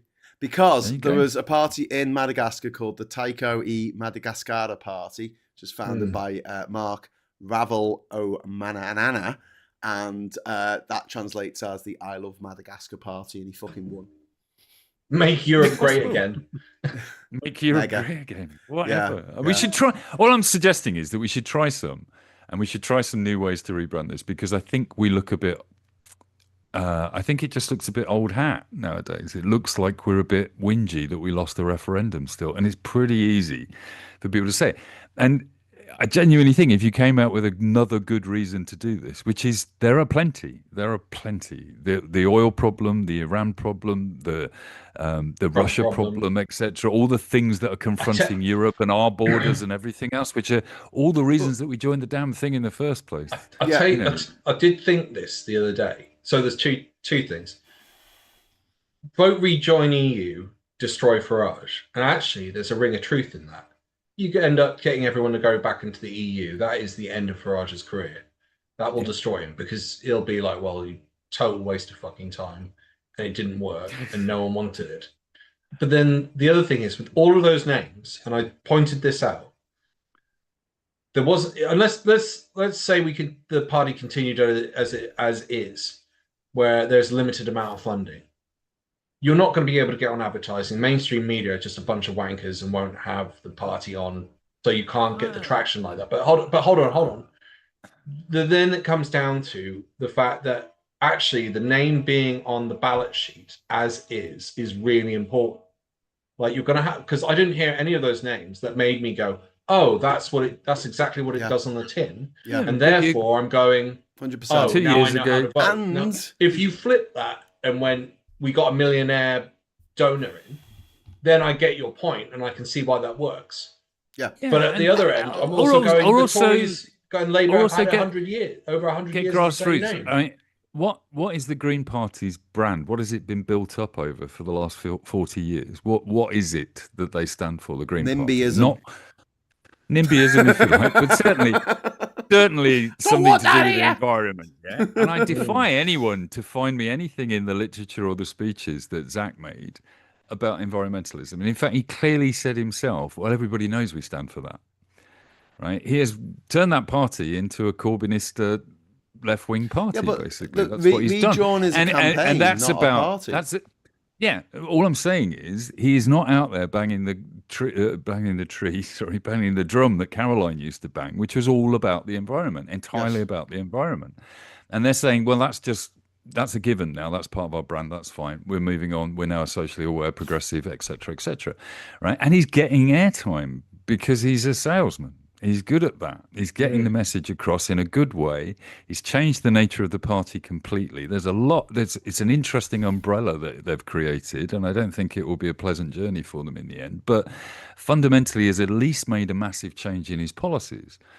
Labour is still not behind a rejoin campaign, and also they don't want to be tarnished by that brush. Farage doesn't want to be tarnished by the brush. He does not call himself the Leave Party. He doesn't call himself the United Independence They got Party. it. Exactly. I feel they've like moved on. No, they haven't, because they're called the Reform, like reclaim. Yeah, what are they going to reform and reclaim and restore? And make America great again, all of which harken back to some golden past that you have to reclaim or restore or refuck or whatever it is to get back to that thing. Make America great again attaches to a nostalgic time that never really existed. Just like rejoin. Just like the Green Party tell us all that we should all live in the country and grow our own fucking turnips, basically. I agree with you. They're all looking backwards. I agree with you. Yeah. But that's not the point. Labour claimed to be the party of workers. Labour. They're blatantly not. Well, basically. They brought in the workers' rights. They upped the minimum wage. They did a couple of Obviously, the workers... But obviously, a big chunk of the workers did not vote for them, did they? This time round, basically. No. So, this time round, they did in 2024. I mean, Thursday. Cleaned up. Yeah, who cares? It's only bloody local elections. I've got to go, guys. Bin collection. Oh, okay. Sorry, Alex. Didn't mean to insult you. Didn't at all. Fucking bastard. Yeah. If we come up with a perfect name and don't bite each other, we'll send you some ideas. But yeah. It's just somebody in the chat said, let's just keep it rejoin. It makes sense. Somebody in the chat said we should call it the duty-free party. I quite like that. I think that touches on people's what they actually think about what Europe used to do for them, basically. Yeah, that's a good idea, actually. How about the free trade party? I said at the time we were going through the referendum, we were handling it all wrong, and what we should have done was say we will definitely get a law that stops Germans putting their towels on your sun lounger. But and we will bring back Spitfires if we stay in the EU. You know, it's a really simple. It is a simple science thing, and the problem on the left is that we think it's so important that we get this right. It's so important that we treat everybody so seriously. And the problem is the voters are just not fucking serious. If they were, then we wouldn't get people in the north voting for reform, basically, because as you said quite rightly, Ollie, the Labour councils, Green councils, Lib Dem councils have actually done good work to try and rebuild towns, and Reform have demonstrated in the last 2 years that whenever they get any power in any council, they fuck it all up. You know, so I don't know. Well, the DSA votes tomorrow. That could be very interesting. The DSA vote. Oh, yeah, the Doncaster Sheffield Airport. Yeah. For those that don't know, quick rundown. They've been trying to reopen DSA now for about 4 years. They've approved a £57 million loan to initially help the airport reopen, to help hire people, to get it started up and running. They've ordered a brand new radar for the airport. And now Reform have come along after approving the vote, even putting forward a budget where they voted again to approve that loan. They've now turned around and said, no, we're not going to support that loan, which, if it gets pulled, will cost Doncaster hundreds of millions of pounds trying to do that. So Reform will kill DSA. Wow. Effectively. And it will kill a massive opportunity for that area, because there's a whole ton of stuff going in there, especially from like Simca. Weren't you saying that the councillors had a meeting with an investor or something and then changed their mind? Is that? Yeah, that I dropped a couple of weeks ago the leaked recording from Reform. It was basically, there's two ways you can either look at that. That was either some very, very aggressive lobbying by some private individuals, or at least a private investor that wanted to invest in DSA. How serious they were about it, who knows? Because no serious investor has ever come forward to invest in DSA. Or it was probably the biggest attempt to manipulate a vote in like local council history. It was one of those two things. There's no in between. But it's odd that dropped to that time. And if this vote comes through tomorrow, it's good night DSA. It ain't reopening after that. Now is the best time to reopen it. They've done all their due diligence reopening it. You know, they've gone about it the whole proper way. Peel will not sell the land. Peel Group have never lost a compulsory purchase order case. If they did want to go down that direction, Peel Group will just drag it out for 10 years. It's not being local to the area, Ollie. I guess the nearest airport then, other than that, is what, Manchester or Trundle all the way down to Stansted or something? It's Leeds, Bradford, or Manchester, but they're basically the same distance. So the East Coast really is not service. No. But the big thing about DSA, there on the A1M, like in a perfect place to do this. Basically. Yeah, the big thing about DSA, though, it used to be the Vulcan base. So it's got a very, very big runway, which at that point you can have cargo air places come and land here. And when it originally opened, before it changed into a passenger function as well, they had cargo ports. That's why the original opening for it was called the Skyport. Because Doncaster is like just perfectly placed geographically in terms of infrastructure. It's got motorways, either north to south railway. It's perfect. Yeah, it's just it's frustrating. It's frustrating beyond belief, because it's a classic example of they don't understand how government funding works, because we can't be in debt. How could we take this £57 million loan? How are we going to repay it? You know, tell the people of Crawley about Gatwick, basically. You know, it's like the money that brings into the area is enormous. Yeah, you don't know about that. They haven't even been to the meetings. Jason Charity, the guy or Councillor Charity, who's leading this push from reform, has never been to any of the meetings about DSA. He's been invited to go to personal meetings where the officers will personally explain it to him, and he doesn't go to them. Boring. I want to do something about immigration. If we have an airport, the immigrants will come in, won't they? That's the problem. It's such. Can I just say, Graham Price has just said, I can't afford another super chat, but I love how Ollie looks so deeply into these topics and local issues. It would depress the hell out of me to do it. Much respect. Oh, yeah, well, like I say, I've been doing this for over a year now. Since last year. And Ollie, I totally admire the depth that you go into, and it's a lot of work to do for local issues and find ways to make them resonate. Yeah, that don't get a lot of interest, and I think that's one thing I've always said throughout all this since last year. Local politics, even on the left, a lot of people don't pay a lot of interest to local politics. It just, you might think, oh, but what about all this? In about less than a week's time, no one is going to care about the stories coming about from local politics and all this reform stuff unless it massively kicks off in one of these councils. The fun news from Barnsley, because the reform have won quite big. They've got 42 seats on the council. They haven't got a cabinet yet. They don't even know who the leader is going to be. So we're expecting some interesting infighting going on Reform Barnsley, because there's some awfully big egos in that party. So yeah, look forward to that.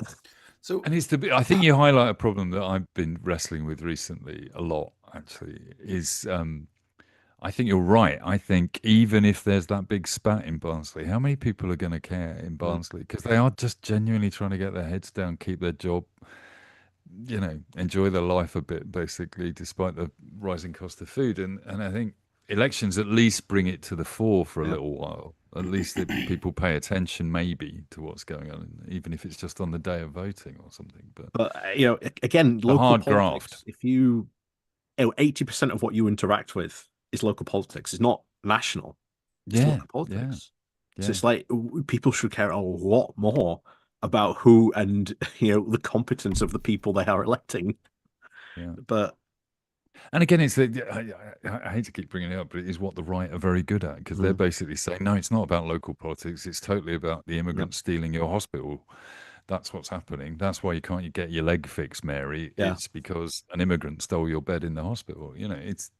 So they just got the one story that they tell everyone, and it applies to everything. Yeah. And if we could just find a way, without sounding like a 1970s activist, basically, but if we could find a way to say, no, the problem is the billionaires stealing your money. That's the problem, basically.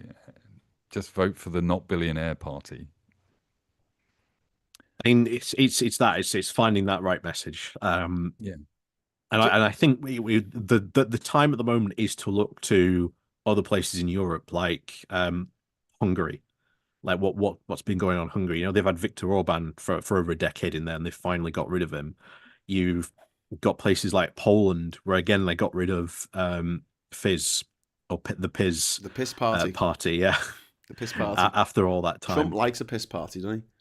Apparently. Graham, you were saying this, I think, on Thursday as well during the elections, that the big problem is that the Labour Party has just kind of acted like the Democrats did after Trump. Yes, just far too weak. Thank God, Tory thing's all over now. We'll just get on with doing it like we used to when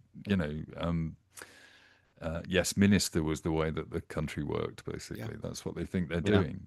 And the problem is if they don't start making changes now to protect themselves not to protect themselves, to protect the country against what Farage will come and do to it, and what the press and the billionaires will do to us, then we're fucked. And the Labour Party will just go, well, it was a fair vote. And you go, no, it wasn't. It was never a fair vote. You weren't elected under a fair system. You just lucked out that the Tories were so shit, basically. The sad thing is like if you took this like government like back 15, 20 years ago, everyone would be fine with this government. I don't think a lot of people would be would be like how they are now. I think it's a good government, possibly for the wrong times in some respects. Listen, I have to stop you there because Saz has just dropped in not one but 2 super chats. Thank you, Saz, for the super chats, which takes us over the line and it allows me to 3, 2, 1 confetti. Yeah. Confetti plus. Sci-Fi Pulse now has just come in with a plus. Oh yes, excellent. Thank you. Starmer has to go, or I'm voting Monster Raving Loony Party. Wow, that's fair. They're starting to look a lot more of a sensible option. Chris C in the chat was agreeing earlier. Sorry to take the conversation back. I will come back to Sheffield Doncaster Airport in a moment, but about the rejoin thing and saying, well, we're not going to rejoin under the same the same terms as we left, and that's Cozy's argument. And I'm like, but it's the same organization. Like it's like going, I'm at the gym, and at the moment I pay for a subscription that allows me to use the sauna, and then but I can't afford that, so I'm going to leave for a little bit, and then I'm going to rejoin the gym, but I'll at a lower membership level. It's the same gym. It's the same gym. But gyms rebrand all the time. I genuinely think that it's a shame that Farage was clever enough to pick up the Reform name and we didn't go with that, basically. Because that, the Reform Club and the Reform movement and the Reform laws. We need to reform politics. We need what the House of Commons needs is reform. What local government needs is reform. And they use an arrow logo, which they did for the Brexit Party, because there's a nice little emoji they can use. Yeah. That's why they picked that logo. Maybe we just call it the Re-Party. And then we just add it to any word we want later, basically. Re-fuck. Re-EU. Ollie, just to go back to the airport. So it closed a few years ago, right? Yeah. And so, I mean... Peel closed it because it wasn't financially viable. Yeah. How true that was is up for debate. Okay. But, I mean, this is just off the A1, isn't it? Yeah. Sorry, the M1. M1. It's off the M1, isn't it? A1. Or the A1M, yep. Is it? And so, like, as you were saying, for cargo and stuff, doesn't that, I don't know, like, I would think that this could be a bit of a win for Labour if they stepped in and went, all right, we'll sort this for you. But in a way, like... The thing is, they won't get the credit for it if they do. This is it. You can't. The only way you could do it is if you did a compulsory purchase order. But doing a compulsory purchase order itself is like 2 years or at least a year of working up to that compulsory purchase order. And then Peel Group is going to appeal. Peel Group have never lost a compulsory purchase order case in their entire life, in their entire history of running. There's a mountain of like tricks and stuff that they can do that will tie up the case for like the next 10 years. Meanwhile, of course, that during that time, the buildings, the runway, everything else on that site will basically be left to rot. So all it will do is increase the value of the land. And if Peel Group are, or at least come into a situation where the government says, right, well, you have to buy it, Peel Group at one point can just go, well, it's actually worth like £6 million. Pay us that money. They can just basically decide what to charge, what they want for it. And if the government can afford that, or if Doncaster Council can't afford that, well, the compulsory purchase order fails. It's just the way how it goes. Unfortunately, the only way they can do it is that, and it won't work. I'm just looking at its location on the map. It's right by a spur of the East Coast Main Line. Like, you can put a rail link into it. Yeah, you can put a rail link into it really easily. There's no rail link to Liverpool. That's the plans to do it. Put a rail link in. I mean, Chris C makes right a good there. point. It's right at the end of the airport. There is East Midlands Airport, which is on the M1 and the West Coast line, isn't it? So, but there's a train line right there at the end of the runway. Yeah. At the northern end of the runway. I mean, you're talking. Also, in all honesty, like one of the decisions I always, just having been faced with looking at relocating, is proximity to an airport that can get me to go and see my family in Madrid is important to me. I'd have considered Doncaster as an area to move to, basically, particularly because if you look at the options at the moment, you go, it's Manchester, Edinburgh, or Bristol, or Gatwick, basically, Heathrow as well, but and some Stansted. But they're all expensive areas to live near, So economically, it would make sense, because I can't be the only person. Well, I'm not. I've been on EasyJet flights full of people that commute backwards and forwards from Madrid. But it would make so much more sense. It makes so much sense to do it, and it's a big part of this is because it's a Labour plan. Get ready for that for the next couple of years as well. If you've got a reform council, well, that's what I was going to say. It's not going to do Labour any favours if they do They're just going to stop everything. Oh, Labour idea. Sorry. No, but if Labour step in, the government step in. Forget about the compulsory purchase order. If they step in, they're not going to get any credit for doing this, are they? But at the same time, even if it does take a year or two to fight Peel in court, it's got to be cheaper than building an extra runway at fucking Heathrow, eh?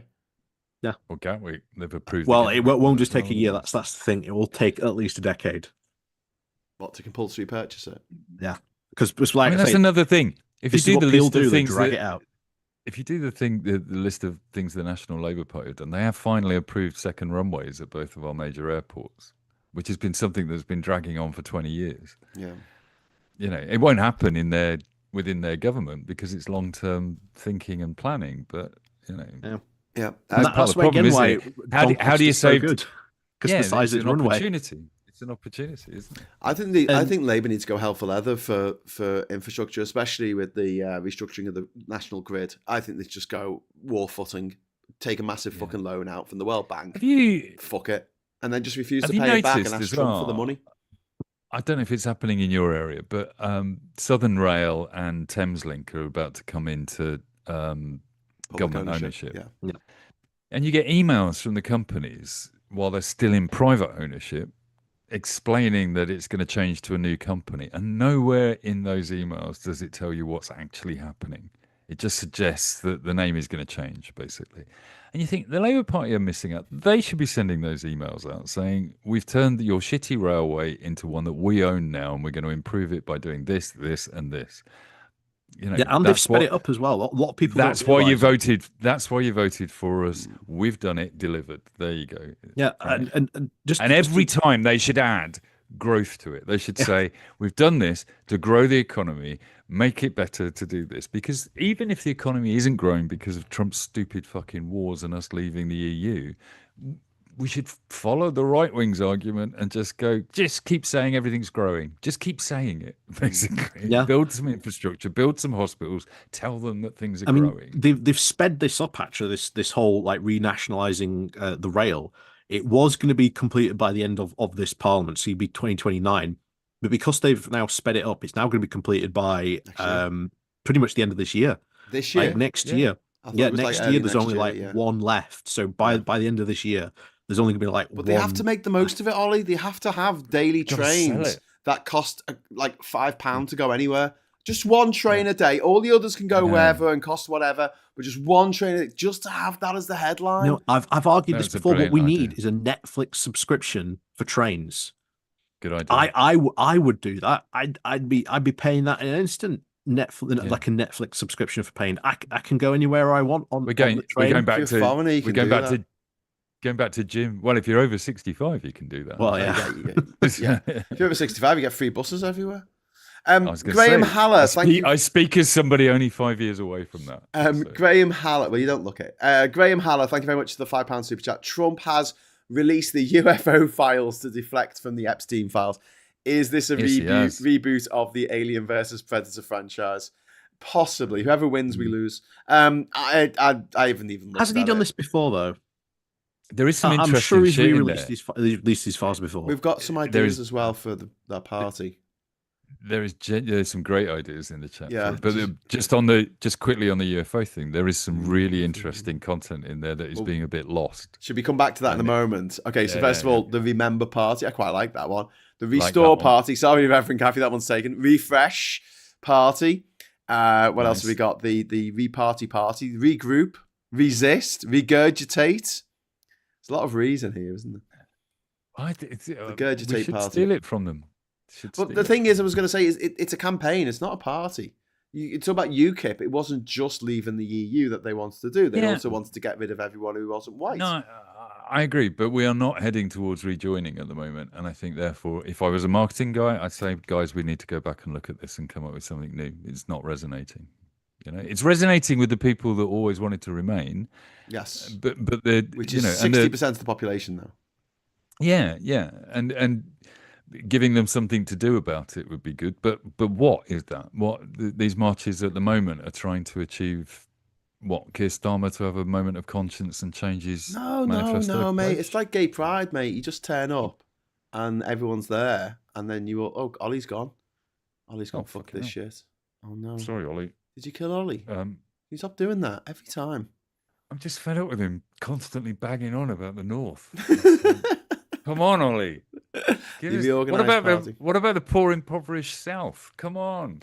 Well, people down in who want to rejoin. So the rejoin, So it's like gay pride, right? Or pride. It's not just gay, is it? It's lesbian, trans, bi, everything. And we all get together and we have a jolly nice time. We dress up in costumes and we throw glitter and like nice bright colours, and then everyone goes home and has sex. That. Yeah, that's what happens at rejoin marches. Yeah. Yes. Okay. So it's like affirming that you're not going mad, that there are all the people on this planet. Listen, I've been on a number of those marches, and they are good for gay that. Marches. But they are preaching to the converted. No, Pride happens outside my door. But they're not preaching, are they? They're just getting everyone together. Do you know what I mean? It's like... so we all feel good about it, and I understand that. And what I'm saying is, let's give those people something to go and campaign with. Let's come up with the narrative. I don't know what it is. I'm just saying There's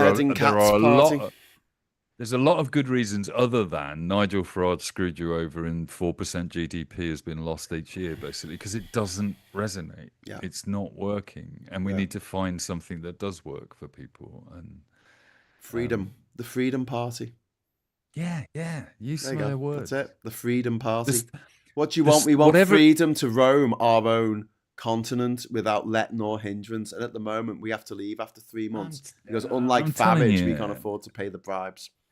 I can't be more angry about the impact of Brexit on my life. Right? I have a family out there that I would love to go and live next door to and help babysit, and it's more complicated than if I tried to move to Mexico. Yes, it's just fucking Don't you want stupid. The freedom? Don't you want your freedoms back that Nigel Farage? Okay, all right, I'll meet you halfway. Freedom Party.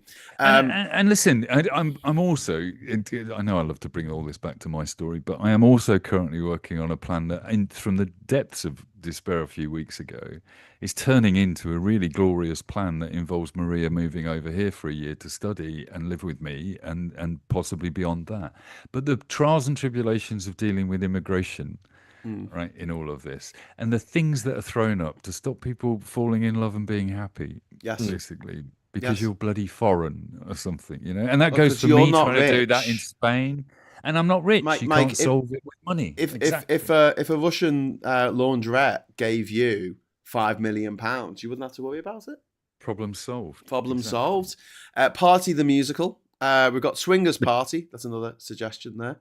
And Reverend Kathy saying Pride marches are definitely not about converting people. Yeah, that's my point. Like that, I never thought that people watched a Remain march on TV and went, "Oh yeah, they got a point." It was more to do with ourselves, to say, we're not going mad, and there are a lot of people who think the same way. And if you do as well, come along to London. I buy that, but the same argument works. I totally agree with Reverend Kathy. Pride is totally not about trying to convert anybody to anything. It's just to be happy. But and I agree with that as well. But then is that what we do now? We're Remainers and we all love a party until the time is right. Well, then we're just keeping our powder dry. The analogy doesn't work because that means the gays are trying to turn us all gay, basically. Yes, they are. They're just secretly waiting for their moment. Exactly. Every woman is a spaghetti lesbian. They're just straight till wet. He knows it. I must admit, 12 years of living in Brighton, I think that might be the secret plan, definitely. What? To turn everyone gay? Yeah. Well, the clue's in the name, mate. I mean, you see all these heterosexual people and all they do is moan. And then you see these gay people and they're just having a fucking great time, just living their best life. And it's like, fuck, why am I... I saw a great clip from a podcast. Incredibly tempting.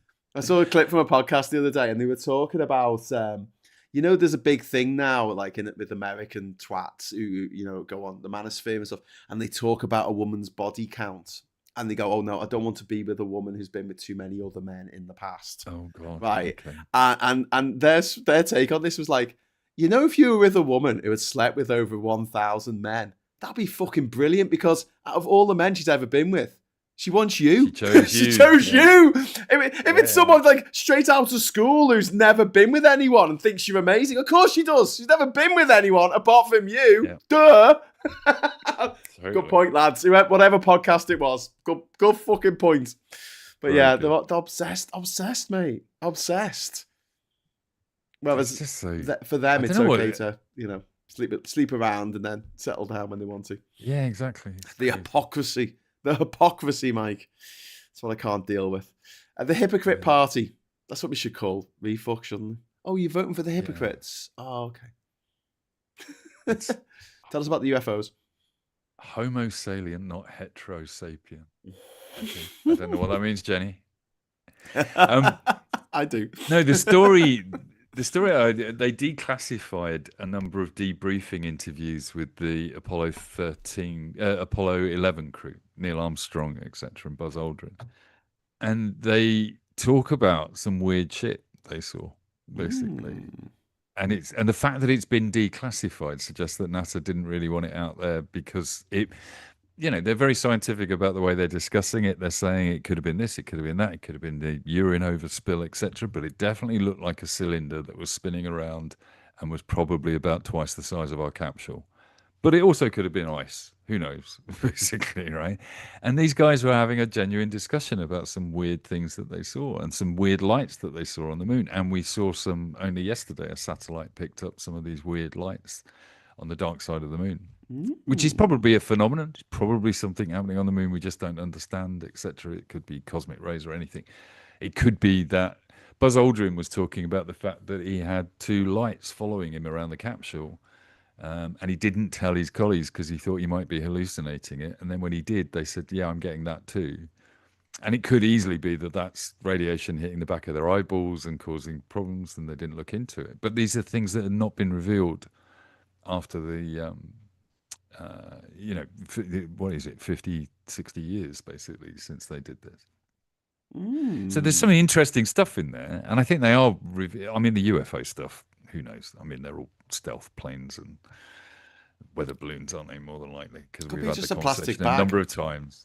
Can you imagine Reform win the premiership and then they decide that they're going to go premiership? Are they playing football planet now? Well, Farage becomes prime minister and decides we're going to launch a mission to another galaxy to take our politics to the rest of the universe. You don't really want UFOs, do you? Because they're more than likely funded by somebody like that. I honestly don't think that. I'm going to put my balls on the line here to say I do not think that Nigel Farage is ever going to become prime minister of this country. If he does, I'm leaving. But I don't think he will. Ollie? And the reason why is because so many people hate him. We have a different setup than they have in America, and you will get over 50% of the population voting for whatever party they think is going to beat him to beat him, because they hate him. They genuinely fucking hate him. Yeah, Ollie, what are your thoughts on that? I honestly think at the next general election, I think Reform will probably win a bigger majority. And I think the Parliament's going to be a bit of a mess next time. I think we're looking at a hung Parliament. I think next time we go to an election. Curtis's view, John Curtis's view, is that because the two-party system is completely broken now, that you don't need anything like 40% of the vote to take power. That Reform could end up replacing the Tories, the Liberals and the Greens in certain seats against Labour and end up with quite a large majority. Well, you say that, but the Lib Dems picked up a lot of seats. No, they did. They were the dark horse of this election, as they always have been. They've been growing very steadily for quite some time, the Lib Dems, and I think that they've benefited not only from, I think, the the wet Tories leaving the Tory party. I think they're also winning over like a lot of very economically right Labour voters as well to the Lib Dems. And it's 15 years since the damage of them causing so the I think referendum. Again, people are forgetting that as well. And I do think. I was talking to my brother about this today, and Graham, he put a very similar argument about progressives managing to stop reform in Wales, and the fact that people would club together to stop things happening. But in a way, I kind of slightly despair, and this is just the thought process I'm going through at the moment, and it will probably change, but I kind of despair with the idea that if we could all just get along enough to stop the bastards from getting elected, that would be great. And you go, yeah, but what is your mission? What are you trying to achieve? Just stop reform. That's it. That's all we're trying to do. Whereas it's got a popular support, and what we need to do is find a narrative that is the opposite of reform, that isn't so woke that it turns off a 60, 70, 80-year-old voter, basically, but it's got a resonance with everybody. And the problem is we've got to find that to form a progressive alliance in the first place. So if Starmer really wanted to do something about that, I think when the second largest progressive party in Parliament is largely not being talked about, but whenever they do question time, it's largely, oh, Mr. Starmer, you're doing quite a good job on this, but I've got a thrusting question about how much money you've spent over the 4% overlord on NHS social things. And Starmer goes, we'll look at that and maybe we'll have a meeting. You go, give him a fucking job. Just get some Lib Dems into the cabinet in some way, shape or form. Give a Green Party member the responsibility for the fucking environment. Say to them, okay, you've been banging on about this for years. Go and save some fucking whales for us and we'll hold you to account if you don't. Right? I'm sorry, I'm going to get angry about this. You just think, stop talking about a progressive alliance, because everybody in a progressive alliance says, but obviously it will be led by Zach Polanski or Jeremy Corbyn or whatever. We'll just fight each other over it. Keir Starmer's in power and in Parliament has an unimaginable majority if you brought those parties together, and the SNP. You bring the SNP into that game as well, basically, and say, all right, we'll talk about giving more powers to Scotland. Let's do it. We'll do a deal. Yeah. The job here is to come up with a positive argument, not a negative argument. Because the problem with Remain was it was a negative argument as well. It was let's just keep things the way they are. Let's not change anything. Yeah. Everything's fine, you know? And what we needed to do was be saying, we want to go into Europe and fucking fix it. Yes, there's some problems, but only the Brits can do it. We're bloody marvellous at this. We fixed it for the French the first time round. We'll do it again. Come on, let's go and do it. When did we fix it for the French? When they got invaded by the Nazis? Well, we just tell them that's what happened. The French tried to keep us out for 20 years because they knew we'd end up running it, right? Yeah. That's the argument you put. So we should stay in and run it. That's what we should do. That's what the French say about it. So why don't we?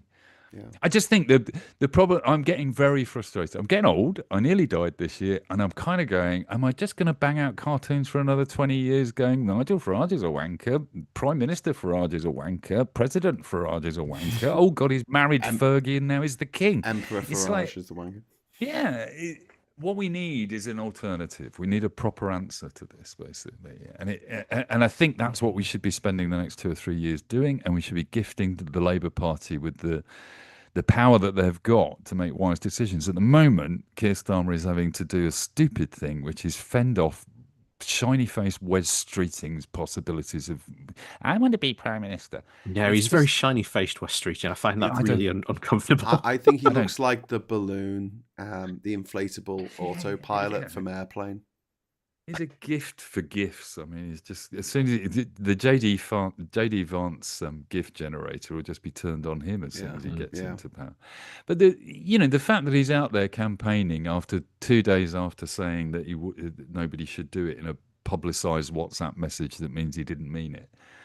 That infighting in the Labour Party is what will bring down progressive politics in this country. There's no way the Greens will be strong enough.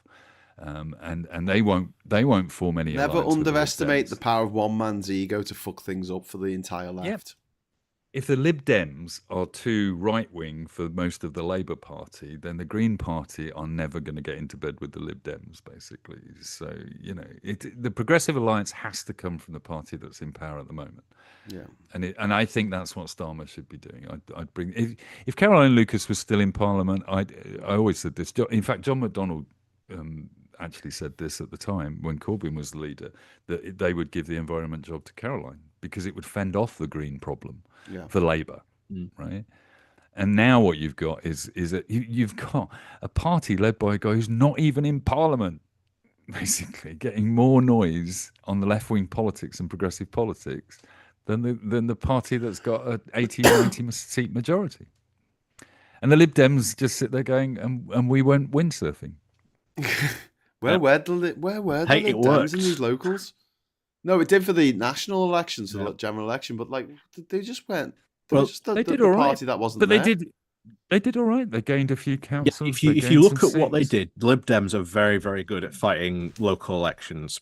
Yeah, they know they've got a very, very good playbook, and that is get in there, find out what the local area is all about, and fight on those issues what matter most to those people. There's a reason why, like Darton East, because I'm in Darton West, but Darton East all went like triple Lib Dem. Yeah, because they were out there on those doorsteps in that constituency, and they found out what people really wanted, and it was we want more bin access for houses. We want more, better green environments. We don't want that new housing estate built. I've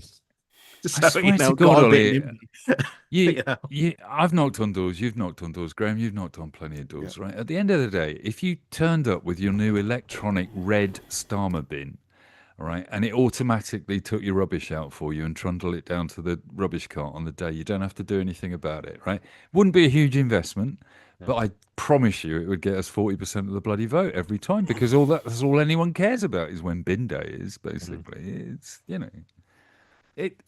that's the fundamental. We're not looking at local politics as a trigger. I tell you, locally, Worthing and Ardor, which I've got friends who are in the party there and are councillors, and I'm in one of their groups, basically, and they were very worried. They gained Worthing Council from the Tories for the first time ever in Worthing's history, just before the general election. They were a bellwether for the general election result, and it's because they put in the hard work in the local area. They every Thursday they go out and sweep the streets in red t-shirts. Basically, these guys know what they're doing, and they continue to do it. Today, I got a message saying, "Okay, the campaign starts again next Thursday." They've just gone through county council elections and local elections, and now they're out knocking on doors again next week, basically, just to say, is there anything that you need? All right, they were really worried it was going to flip over to reform. All the ex-Tories had reorganised and they were going to go to reform. The NEC turned around to them and said, okay, in one of these wards that you've got, we definitely think reform are going to win, so don't do any canvassing, you can't have any money, you can't have a budget. All right, and they lost that one to reform, no surprise. But they gained a seat from reform as well, right? So the net change in Worthing Council is zero, because it bucked the trend completely, and it's because they're good councillors and they are campaigning all the time, constantly campaigning, and that's how you do it. And Lib Dems are good at that. ABC always be campaigning. Yep. Labour are really shit at that. Labour are really. I feel a bit ranty on all of this, but I just think the left needs to stop being introspective, stop saying we should all club together and be lovely to each other, because we can't do that. Start killing each other instead. I just think somebody needs to come through, and Zach's trying to do that. Zach is trying to do that. It doesn't appeal to me, but Zach is trying to take a grip of the left and say, I've got an important message for you all. But he doesn't want to work with Labour. He doesn't want to work with the Lib Dems. Of course he doesn't. That goes against what you're just saying. Like, you need someone who says... No, but Zach is trying to grab the whole of the left from nowhere, right? From 4 seats in Parliament, and he's got a council seat on the London Council, doesn't he? Basically, yeah. So, and the Greens are such a weird party. I said this before. They're such a weird party where, if you look at some of the things, the places they won, it's quite a conservative area they won. I mean, two of their MPs are like very conservative areas they won. I don't know how they will hold on to those at the next general election. In Australia, the Conservative Party and the Green Party merged and reformed as the Teal Party, basically, and started winning power because they're the same thing, really. At one level, I'd say in Brighton, that's exactly why they keep getting re-elected, basically, because it's a NIMBY party around here. That's what it used to be. Now it's what the Labour Party was under Corbyn, because the same people have joined. So you've got a combination of NIMBYs in their £2 million houses on the edge of Brighton, not wanting any new homes built anywhere near them, and a bunch of Trotskyite activists running around town saying, free Palestine, vote for me and free Palestine. I'm not entirely sure how that happens, but it's like Graham keeps saying, I stand to be the chairman of the entertainments committee at university, but only if you're on a ticket of free Palestine. Free Palestine. Yeah. Sorry, I'll shut up. I should shut up. And Indonesian aggression in East Timor. Honestly, I think that with more working together would be nice. But even amongst people who all think that we should rejoin the EU, there were so many spats. There were so many people falling out of the daftest fucking shit. And I'm like, you know what I'm like? I don't like any fucking drama. People start kicking off at each other. I just walk off. I just got fuck it. I've got enough shit going on in my life that I don't want to be dealing with people's.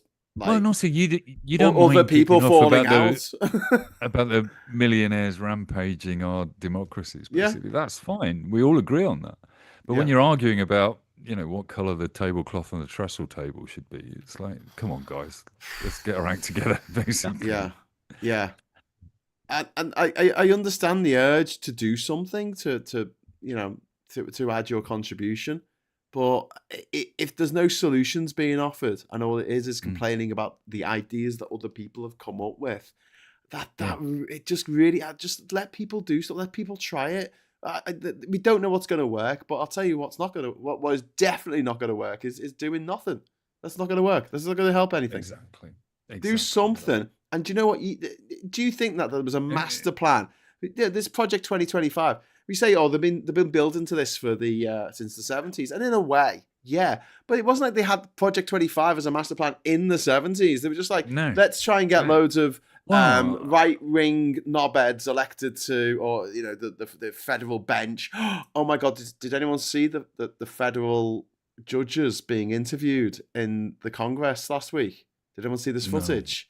And they were asked straight out whether Trump can run for a second term, and all three of them were like a third term. Sorry, does this 22nd Amendment rule out him being able to Supreme run for a Court third term? No, federal judges, so below the Supreme Court. And none of them would say the 22nd Amendment says he can't run again. They were like, well, I'll have to look at that. I'd have to look at the Constitution and see what the exact wording is on that. The wording is that no president can run more than 2 terms. That came across to me when I saw that as like, if you've ever asked an engineer a question of when can this be fixed, they'll be like, I don't know, 2, maybe 3 weeks, maybe 4 if I get the parts. Wow, that's what it came across to me as. Wow, it was someone making. Maybe not being really 100% sure about how they could answer that question. Yeah. Yes, they might be quoted on it later. Well, you said they'd only take a week to finish. Yeah. Have you seen this story about Hughes, lawyer? Did you see they're talking of congressional hearings? He was under questions last week, and he's personal lawyer. And I can't quite remember the convoluted details of all of this, but it's the lawyer that got the sexual assault charges dropped against Hughes. All right. And so effectively this guy has got all the details of that case sitting in his bag, right? Hughes gives him, actually appoints him as I don't know what you call it, part-time sailor. What do they call them? The National Guard for sailing, basically, whatever it is. He's basically a soldier. Navy. That doesn't make any sense, does it? He's now in the military. And the reason is that the guy couldn't pass the security checks to be appointed to work in Hughes' department, the Department of War or Defense or whatever he calls it. He failed those tests. So Hughes enlists him, effectively. He still runs a private practice, defending soldiers against JAG officers, and he sits outside Hegseth's office giving him legal advice all day. It's like and Hegseth's sitting there saying, "I don't see why this is important." And they say, "Well," and the Senate, one of the congressmen is saying to him, "Well, look, here's the evidence of his dealings with China.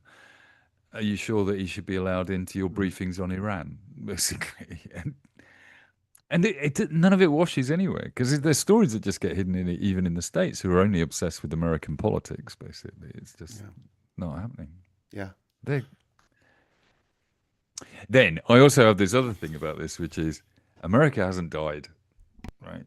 Most people's lives in America haven't actually changed that much under Trump, to be honest with you. There are some minorities that are absolutely being fucked over, basically. But the reality of mum and pop and their Ford F-150 is fuel's gone up a few cents, nowhere near as much as it's going up in Europe.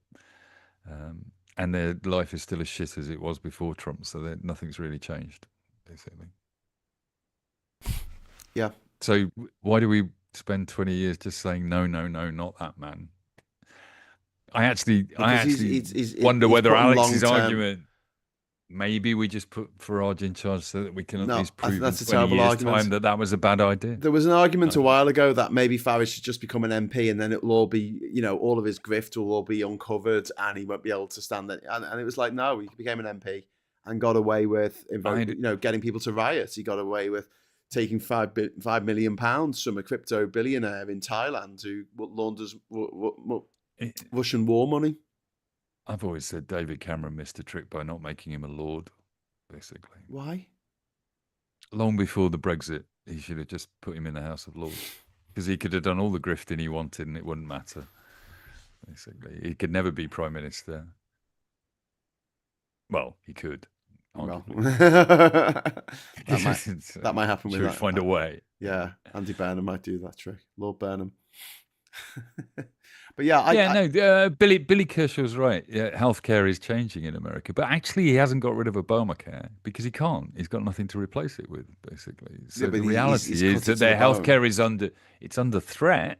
Definitely. No, but the healthcare premiums that people are having to make up for themselves has skyrocketed, with people paying over $1,000 now a month on top of their rent. I'm not arguing it's a good idea to have Trump in power. I'm arguing that you should let democracy play itself out, even if people are too stupid to use it properly. No, I disagree. I think we need to fight against dickheads becoming leaders of countries, especially dickheads like Trump and Farage, who are just in it for the money. I agree, and that's why I do what I do. But fundamentally, I think it's time. I just wish there was somebody wandering around that had a story I could buy into and get behind. And I'm feeling, after the local elections, I am feeling incredibly disillusioned with the Labour Party. I'm just at the point now where it's like, okay, you guys are not doing the job. And after my recent experience as well, I'm like, and also you're not even thinking through the bureaucracy of how to do this job to protect the people you should be. Yeah. So I'm losing it. If Wes gets in charge, I'm out, basically. Oh yeah, I'm leaving if he won't. He's too unpopular. People don't like him. What do you think of Wes, Ollie? Yeah, I agree. He's not popular. No, he's not as well liked as I think people think. Anyone who likes him, I've never met anyone who really rates him at all. He's just a guy who turns up. I don't know.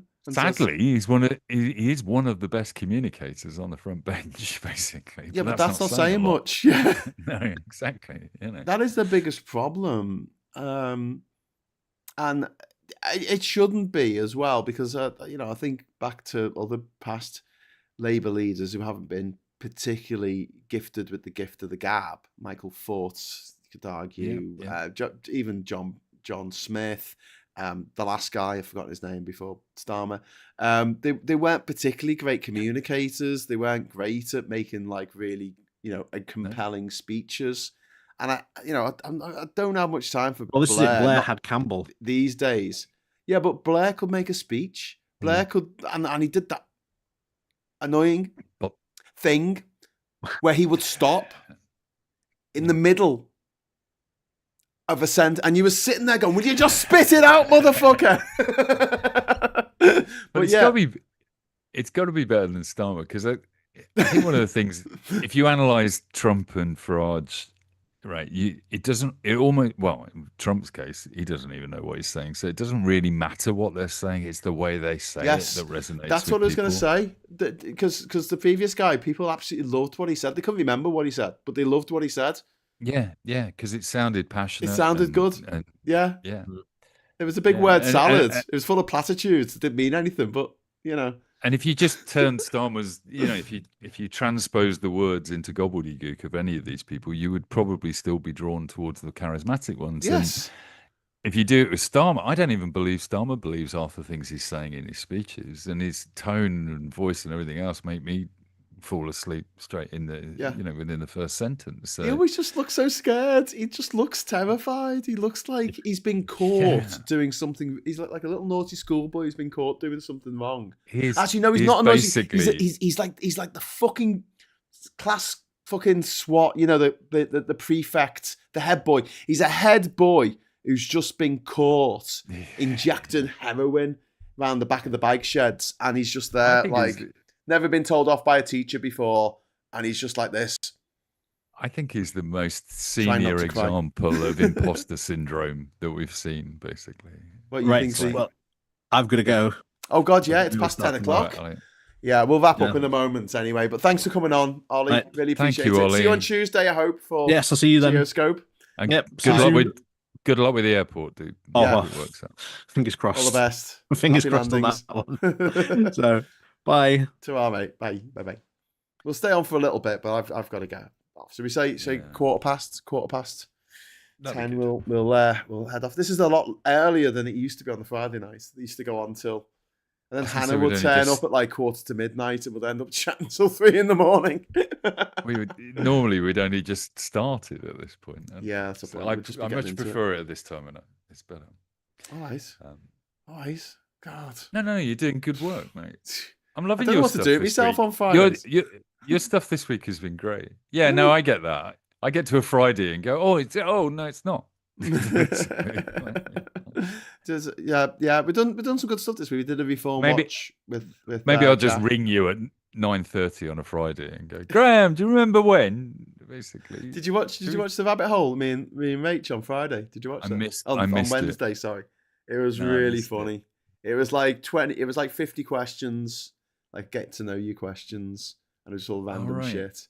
Oh, it's worth a watch. We had a good laugh doing that, and then people in the chat. You did that the week before as well, but the other way. Yeah, but it was with me. So Rachel was asking me questions, and on this one I was asking her questions. I'll go and watch that. That was really fun. Well worth checking out, friends. But yes, who we got in the chat here? What people saying? If we had too many rules, would be France. If we had no rules, Germany. If we had an orange buffoon in charge, would be America. If we had no rules, would be Germany. Have you ever been to Germany, Hidden Night? When you talk about we'll have no rules. Well, maybe I don't know. I don't know what you're alluding to. And yeah, can I give another personal mention from Maria, because she doesn't like typing in the chat. She's shy.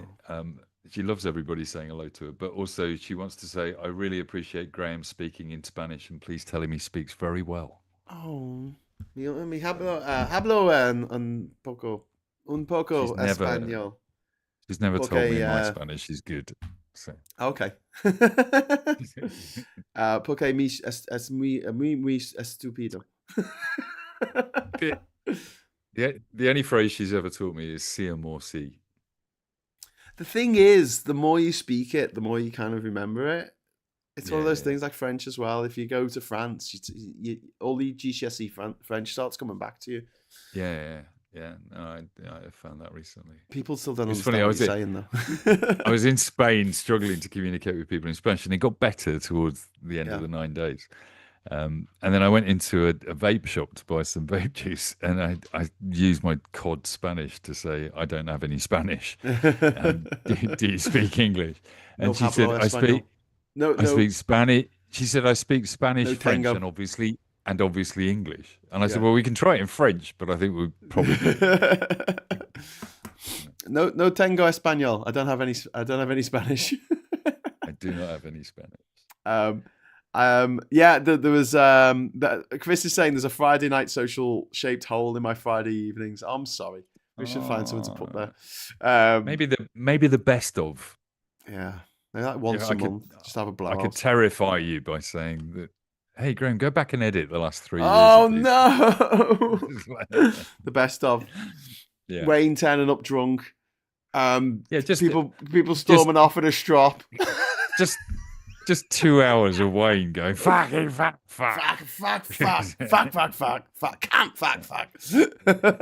Diabolical. There's a nice message here from Graham saying it's worth a watch, talking about the rabbit hole. I put it on as background while I was cooking, and it made me laugh a lot. Rachel is ace, which she is. She's brilliant. She's moving as well, you know. She's having to move. Really? Yeah. They're moving to Ireland. From the beautiful. Well, when you say having to, wasn't that part of their plan? No, well, they're having to move because of the attitude towards trans people in this country. Oh, jeez, that's horrible. Like and I've got trans friends who don't feel safe. I've got Jewish friends who don't feel safe. It's just. This is what I say about the changed world we live in, right? Can you imagine that the place she's going for safety is Southern Ireland? Yes. The Republic of Ireland. They don't like being called Southern Ireland. I know. But can you imagine that? That's not what that country was known for 20 years ago, basically. It's that level of tolerance and diversity and acceptance. It's like it's transformed itself as a country, I think, the Republic. Yeah. So I was reading something the other day where they really don't want to unify anymore. No. They're not really interested. Well, I've been saying that for a while. So when I was in uni, I was part of the debating society. My mate Matt, who's from Northern Ireland, and we were doing the proposition for for Ireland remaining part of the UK, and we had to make an argument for it. And he's Irish Catholic, and I'm from Liverpool. I'm like, well, United Ireland would be great, but we had to make a good argument of why.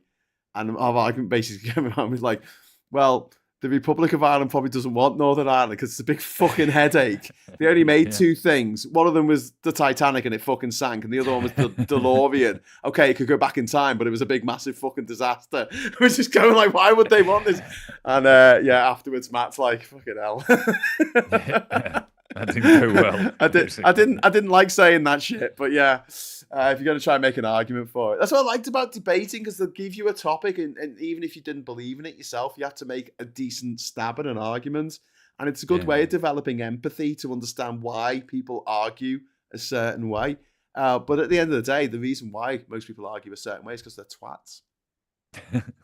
That's it. Totally. Selfish twats. But yeah, I can understand that it's a bit of a headache, but at the same time, it was a bit rum of Britain London really, to go, okay, we'll have a referendum. And they went, okay. And then literally everywhere in Ireland, apart from these 6 little places up in the northeast of the country, said, right, majority leave. And they were like, well, we'll draw a boundary around the people who wanted to stay, because they were all British, weren't they? We'll draw a boundary and we'll call that a separate place. Imagine if they'd done that with Brexit. It would be great. Scotland would still be part of the EU. Liverpool would still be part of the EU. Fuck yeah.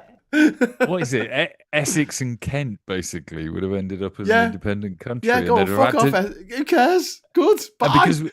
Because we wouldn't want anything to do with them, they'd have had to try and trade with the French, basically. That'd be perfect. That'd be so funny. Yeah. I don't want to sell you my stuff, but I will. Under duress. Don't tell anybody, whatever you do. Shh, don't tell anyone. Thank you. Thank you for the trade. Silly Billy Tilly B says, I'm trans and I'm moving to the Republic of Ireland too. A lot of people are. Wow. Here's where we are in 2026, when we could all, literally, every single person in this country could be living their best life. They could be. And I'm not saying that everyone could be a fucking millionaire, or everyone could be a Hollywood film star or a professional footballer. No, we could all live, have enough and just be content and have a little bit of community and have friends and have enough money to buy a pint of beer now and again. And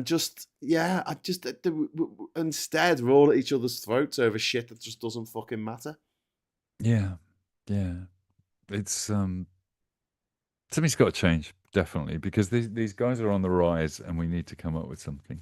Basically, have you noticed how all the people not us? Somebody needs to come up with something. But if we're going to keep doing this, I think we should lean it. Maybe we should start a show where we start talking about new ideas. Yeah. I had a show called I forgot what it was called now. I had a show where we were talking about how to fix Britain. It was called How to Fix Britain. There you go. But it was difficult to get people on to talk about what needed to be done. Maybe there's a way to do that. Find some voices that have got different ideas. Yeah, that definitely will be a nice even thing if they're coming from the wrong side of the line, Yeah.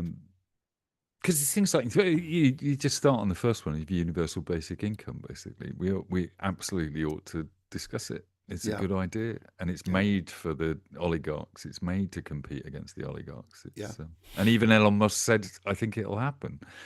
But isn't it funny how the same people who, when we say about the fraud referendum, we say it wasn't fair, and they go, "Boo-hoo-hoo, it's not fair," are the same people who scream the loudest about it not being fair that trans women compete in trans women's events. And we don't turn to them and go, it's not fair. But like, they don't want trans women to be competing, playing fucking chess. And there's been a systemic study, a meta study that has gone out and looked at all the little studies and found out that there is no advantage whatsoever of being a trans woman over being a cisgender woman in sports. No. And there are athletes, there's some sports I'll just go back in time a bit when I used to follow Formula One. There was at least 5 years where it seemed massively unfair to let Schumacher drive, basically, because he just won every race. There you go. Well, that's not fair on the guys down the back of the grid, is it? Basically, yeah. I learned my lesson on that one, mate, with Super Mario Wii. Because I just batter everyone. Like, I'll just finish it with like a half a lap left, and everyone else, the rest of the family came behind. So on the new Switch one that I've got, Super Mario Kart World, I make a point just slowing down the last lap, and I just let them win. I just do it. Take your glasses off to play. I just crash into the wall a little bit, because then I know, because they'll stop playing. They'll just go, I'm not playing this anymore, because it's frustrating to always lose. I used to do that with my kids my boys until they got about 10, and then they were just so much better. Once they get good. Actually, Kat's youngest is very good. I don't hold back when I'm racing her. She is very good, but there comes a tipping point where you have to go, oh God, I'm going to treat you like an adult now because you're actually better than me at this. Stop beating. No, I let you win. You go off and practice. You get away with a couple of years of going, of course I'm still letting you win, basically. In the end, staying up all night practicing in the morning. They're like, have you been up all night? No. learning every corner of every circus. But I mean, it's true though, isn't it? Like, if you know someone who's really, really good at pool, or really good at darts, or really good at 10-pin bowling, you don't want to have a game with them. This is depressing. No. You're like throwing the bowl and it's going landing in the gutter, and they just turn up and are like Jesus from The Big Lebowski, and it's like, oh, for fuck's sake, can't be dealing with this. I can't remember if I'm going to be able to tell this story well, basically. But when my boys played rugby, I was talking to some of the dads and saying, I really need to get fit, lose a bit of weight and stuff. And one of them just turned around and said, well, how about squash? And I looked at him, right, and he was still playing rugby in the senior team. And I went, yeah, how about not? Basically, because it's not going to be fun for me to play squash against you. And this other guy, John, came up to me, and he'd had polio as a kid, right, same age as me, but he'd got a completely useless arm on one side, and his legs were very weak, muscularly. Yeah. And I kind of looked at him and I went, yeah, all right, John, yeah, I'll play, basically, thinking that I was almost doing a charitable thing of being massively unfit, but I'll play against the guy that has got polio. He used to be a bloody squash champion, didn't he, basically? And he perfected the art of just standing in one place and making me run everywhere. Right? And I'm just like, I should have played the other guy. He hustled you, the squash hustler. But then he was actually very good and a good coach, so he actually helped me play fantastic. better, which is good. Yeah, it's very squeaky squash. It's a very squeaky game. You It can hear is, people yeah. playing squash like half a kilometre away. You're like, squeak, squeak, squeak. Oh, people are playing squash. Let me in squash. Exactly. Let me the squash people. Apparently, badminton is the fastest game when it comes to the actual ball, which is like mad to me because when I look at it, I think, well, the shuttlecock doesn't move that fast, really, does it? But apparently, it does like something like 300 kilometres an hour. It's a good job they don't play it with a golf ball, isn't it? That would hurt. Well, yeah. Chrissy is saying, I wonder if they're attacking the trans community because they can't show their true side, which is racist and anti-Semitic. Yeah. There's the irony. They just want to be bigoted. Farage and Tice were on a march against anti-Semitism today. Was Farage was he making Holocaust jokes while he was there? No, but that makes a change. On the Kunzberg interview with Tice this morning, she brought up that one councillor who'd been elected as a Reform councillor was on Facebook saying that the way to fill the potholes in is to melt the Nigerians that live in the area. And Tice's defence of this was to say, well, me and Nigel are going on a march today about anti-Semitism, so we're not racists. Did you know that? Didn't say I'm going to sack the guy for being a racist. He just said, well, it's fine. We're on Israel's side. Yeah. That flip of the right wing to suddenly be the friends of Israel, basically. Yeah. It's very... Well, you know, Mel Gibson famously in the 80s, he was in Lethal Weapon 2, which is very anti-apartheid. Had a big go, made a big thing. So he could have said he was an anti-apartheid kind of guy. And then, he gets pulled over for drinking under the influence. And he goes on about mad spiel about Jews starting all the world wars. Yeah. And then the phone calls were released that he gave to his now very ex-girlfriend, who he wished that she was assaulted by a group of black men. That's not the language he used. But he was in Lethal Weapon 2, so, I mean, is he really a bad guy? It's mad, isn't it? It's mad, the contortions that these people twist themselves into to try and justify this shit. Yeah.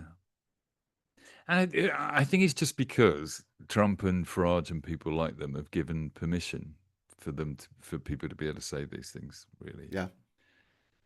I don't think racism. Well, we all know racism was not invented recently, basically. So it's fundamentally, it's just that it's quiet conversations that are now being allowed in public, basically. Yeah. And giving credibility as well as being the problems that our countries are suffering from, and they're all talking shit, basically. And that's why they're now picking on trans as well, I think, to a great extent, because it's just an enemy that we don't meet. And the thing is, I mean, especially at the moment, there's the trans people are put upon because they are a minority of a minority. And there are people in the gay community who don't support trans people. Them. Absolutely. And it's like, for fuck's sake, can we have a bit of solidarity here? Well, but then there's people in the gay community that don't like lesbians. There's lesbians who don't like gay men. For many years, lesbians had to fight for equality within the LGBTQ community because gay men didn't want it. Yeah. Because there is some misogyny. I'm not saying it's every gay man in there, but it's not. No. But there is misogyny in the the one thing about LGBT gayer sphere is that they have actually, although there are those divisions, they have managed to find a common ground, and it is party as a rule, basically, as you say. But look, we all want to have fun and live our lives the way we want to live them is their core message, basically. And so they've all found that unity out of it and managed to find a way to work together to an extent, even though there are divisions that form. That's the thing the left need to do, I think, as well. Yeah. But there's a new leader of Stonewall, isn't there, who said that she respected J.K. Rowling. Did you hear about that?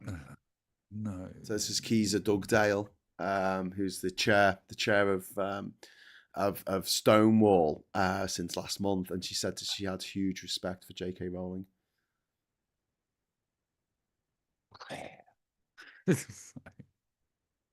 And it's like, of all the people to have met a lot. Because this is a story that I think you've been a lot closer to over the years than me. And even living in Brighton, it took me a while to get to this. But my youngest son is a massive Harry Potter fan. Absolutely loved it. Grew up on it. And I think the conversation was about, he was trying to start a podcast, and I said, I know somebody that's in the Harry Potter play in the West End. So I could probably get you an interview with her, and then maybe, it's a 6 degrees of separation. You could end up doing an interview with J.K. Rowling. And he said, no, not her. And I said, why? She wrote all your books. And he basically said, no, because of the trans stuff. I won't do that, basically. Yeah. And it was that opened my eyes. It was my heterosexual son saying to me, who's a massive fan, saying, no, look up the trans stuff. And I didn't know about it until that point. And then you suddenly look it up and you go, oh, God's truth, what is this woman doing? But for an absolute super fan to say, I kind of like the books, but and that's that dilemma we've talked about a number of times, isn't it? It really is. Well, I think it's possible to separate the art from the artists. Sorry, once the artist is dead, and they're not making any more money out of it. I did. Even then, it depends what they did. I don't think it's ever going to be acceptable to listen to Gary Glitter. Not in this country, anyway. I know they still do in America. And I have to tell you, as a child, I think I was a bit of a fan for a while. So I didn't stop because of any of these stories. I stopped because I thought he was shit after about 2 months. But those things that we navigate, and those ways that people get switched out of communities and out of supporting people because they just say the wrong thing sometimes, different to the J.K. Rowling stuff, or if you don't understand it. I think the trick is that on the progressive side, we are always open-minded to go, oh shit, have I been wrong about this for years? I'm sorry. Tell me, give me some information. Tell me where I'm going wrong. And that's what you don't see on the right. Basically. Yes, they don't want to learn anything. They're very much anti-new stuff, aren't they? Anything new, anything different, they go, oh, they react like Edward and Tubbs from the League of Gentlemen. This is a local shop for local people. But yeah, that's really that is really sad that the trans community is so put upon, and yet there are people who should be natural allies. Where's fucking Streeting? They should be natural allies. But yeah, I think once an artist isn't making money from it, because Roald Dahl was an anti-Semite, and even that, he's not making any money out of that anymore because he's been dead since the 80s. His estate is though, and his kids aren't. His family. Well, are they anti-Semites? I don't know if they are. Fuck them. Don't buy it. No, and to be fair to them, look at the controversy it caused when they tried to change some of the lines in his books because they were wrong. So yeah, what I was going to say was, sorry, when I took over Trumpton and accidentally it got popular because Farage and his ilk didn't like it, I immediately went off to go and research Gordon Murray, the guy that created it, on the basis that I think, oh God, I hope he's not a UKIPper or wasn't a BNP fan or something. And he turns out to be a fantastic Scottish human being. Yeah. So it was fine. But then when it did get popular, when it was in the papers, maybe I shouldn't say this, but nobody's listening that will care, I think. A member of the family of Brian Cant, the guy that did the voices for Trumpton, and he was the play days and play away and whatever, basically. He was Mr. Children's Entertainment, wasn't he? Certainly in my youth. Member of the family got in touch and they just said, oh, it's nice to see this is all happening again. And I wrote back saying, oh, would it be possible, because Brian was still alive at the time, and I said, would it be possible to get Brian to record some voices for some of the characters saying, stuff about UKIP? And they said, probably shouldn't ask because he's getting a bit ill and he's kind of a bit of a fan of Nigel. And I kind of went, oh, jeez. Didn't want to know that. Didn't want to know that. There's a whole generation of people in their 50s and 60s that Brian Cant was the main entertainment as you were a child, and it turns out Brian Cunt would have been a slightly better description. bit harsh. I mean, it's not nowhere near as bad as How do we know? How do we know that he wasn't basically influencing small children from a very young age? To vote for Nigel Farage. Our parents didn't watch those programs with us. He was just going, "Come on, look, here's Humpty and here's Nigel. Nigel's lovely, isn't he? Lovely Nigel. Lovely Nigel. Not Nasty Nigel, which is what he is. Yeah. Nasty Nigel. Get out. Grift. You get out of the doll's house, Mr. Gollywog. Come on, Nigel. It's our house, isn't it?" Maybe you should do that. Maybe you should do some deeply, deeply racist, like Trumpton stuff. And it's like Nigel takes over and he's just like South Park do. Obviously, and we stick a filter on it so it looks like it was 1970s television as well. Basically. And it's like Nigel Farage turns up and he's just sitting there and like, are you going to solve all the problems, Nigel? And he's like, yeah, vote for me. I'll solve all your problems. And then all the kids start dying of polio and smallpox, and they're knocking on the door, going, "Nigel, you said you were going to help," and he's just sitting there like surrounded by fucking money, eating burgers. Smoking cigars. Pissed with Wendy Miller. Going another fucking cider, Wendy. You elected me to be rich. I'm rich. Fuck off. Which is all he cares about. He's popular such a stop motion cartoon series. Yeah, maybe we should look into that. But yeah, Patrick Moore is on that sad list. Yeah, I mean, one of the best things about the old Queen is we never knew what she thought about anything. I mean, she tried to communicate with us through using different shaped hats. But like that was it. Do you know what I mean? It was like she kept her gob shut. I quite liked that. I quite liked the fact that she didn't tell us what she thought about fucking everything. Now it's just a running commentary, isn't it? Like, what do those people think? What does that guy think? What do you think? Speak your brains. But yeah. Anyway, right. So we call it a night because I think we should, boss. It's getting late. It's past my bedtime. And it's a school day tomorrow. Tomorrow we've got the morning brew as normal, but we've also got the agenda in which me and Phil are going to be talking about the latest leadership bollocks on the Labour bloody. Could be Starmer's resignation for all you know. Oh, I doubt it. I mean, Rayner came out today to say on Thursday's show, saloon. On Thursday's show, I predicted that he would last until the end of the Parliament, until the end of his term. And I caveated that entirely with the fact that I'm always wrong about these things. So I'll probably resign on Monday, basically. But yeah, Angela Rayner has warned that Labour faces his last chance after heavy election losses this week, as she backed Andy Burnham to return to Westminster. So I think she's been sensible. I think that if her right as deputy, as she was, and Burnham as PM, I think that'll be the dream team. Yeah, and she does have the argument now. She's got Farage's $5 million in her bag to say, "All right, I signed a form the wrong way, but and I paid it. I made an honest mistake. Did you make an honest mistake taking that $5 million blood money from the Thai oligarch?" Yeah. No, I think we might be heading into a summer of internal elections. Maybe, who knows? They got a 150 seat majority. Why do they give a fuck? Like, just have a good time, lads. Do some shit. Do some good shit. Yeah. Fuck. Peter Den. I was going to read that. Go on. I found it strange how most folk in Trumpton ended up with vocations that suited their names, e.g., Chippy Mint and Wendy Miller, etc. My theory right at the beginning, when I first came across an episode of Trumpton and did a joke about UKIP, was that this is the Britain that Farage looks back on fondly. Right, this is what he thinks England was like because he watched that show. It was made in the 1960s. Yeah. And the main thing was that there was a guy called Mr. Mayor, and he was permanently the mayor, never had an election, was always in charge, and was the only guy that had a car in the town, basically. So I think Farage is looking at that and going, "Yeah, I'll do that." Yeah. Fine, basically. But yeah, Farage, if he was Prime Minister, he would be very much like Boris Johnson. And thinking that him being Prime Minister would get us out of the system, no, it won't, because the British people elected Boris Johnson.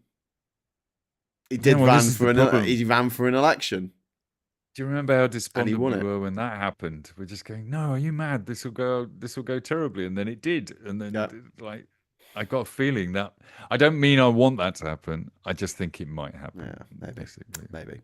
Okay, well, let's call it a night then. Listen, if you're watching at home, please do us all a favor and give us a like before you go. Lick the like button. We always like a lick on the like. And also, if you're not subscribed, please subscribe, and then you can join in with the chat. Everyone's really nice. And if you are subscribed, bell notification icon, because we sometimes do special shows in the middle of the day or the middle of the night. And if we do that, you'll get a ping in your pocket to let you know half an hour before that we're going to do it. So 9 o'clock tomorrow, we've got Morning Brew. And then at 1 o'clock, we've got the agenda with me and Phil Morehouse from A Different Bias. Hope you enjoyed the show tonight. I certainly did. Thank you very much to Mike, my co-host, and all the very best.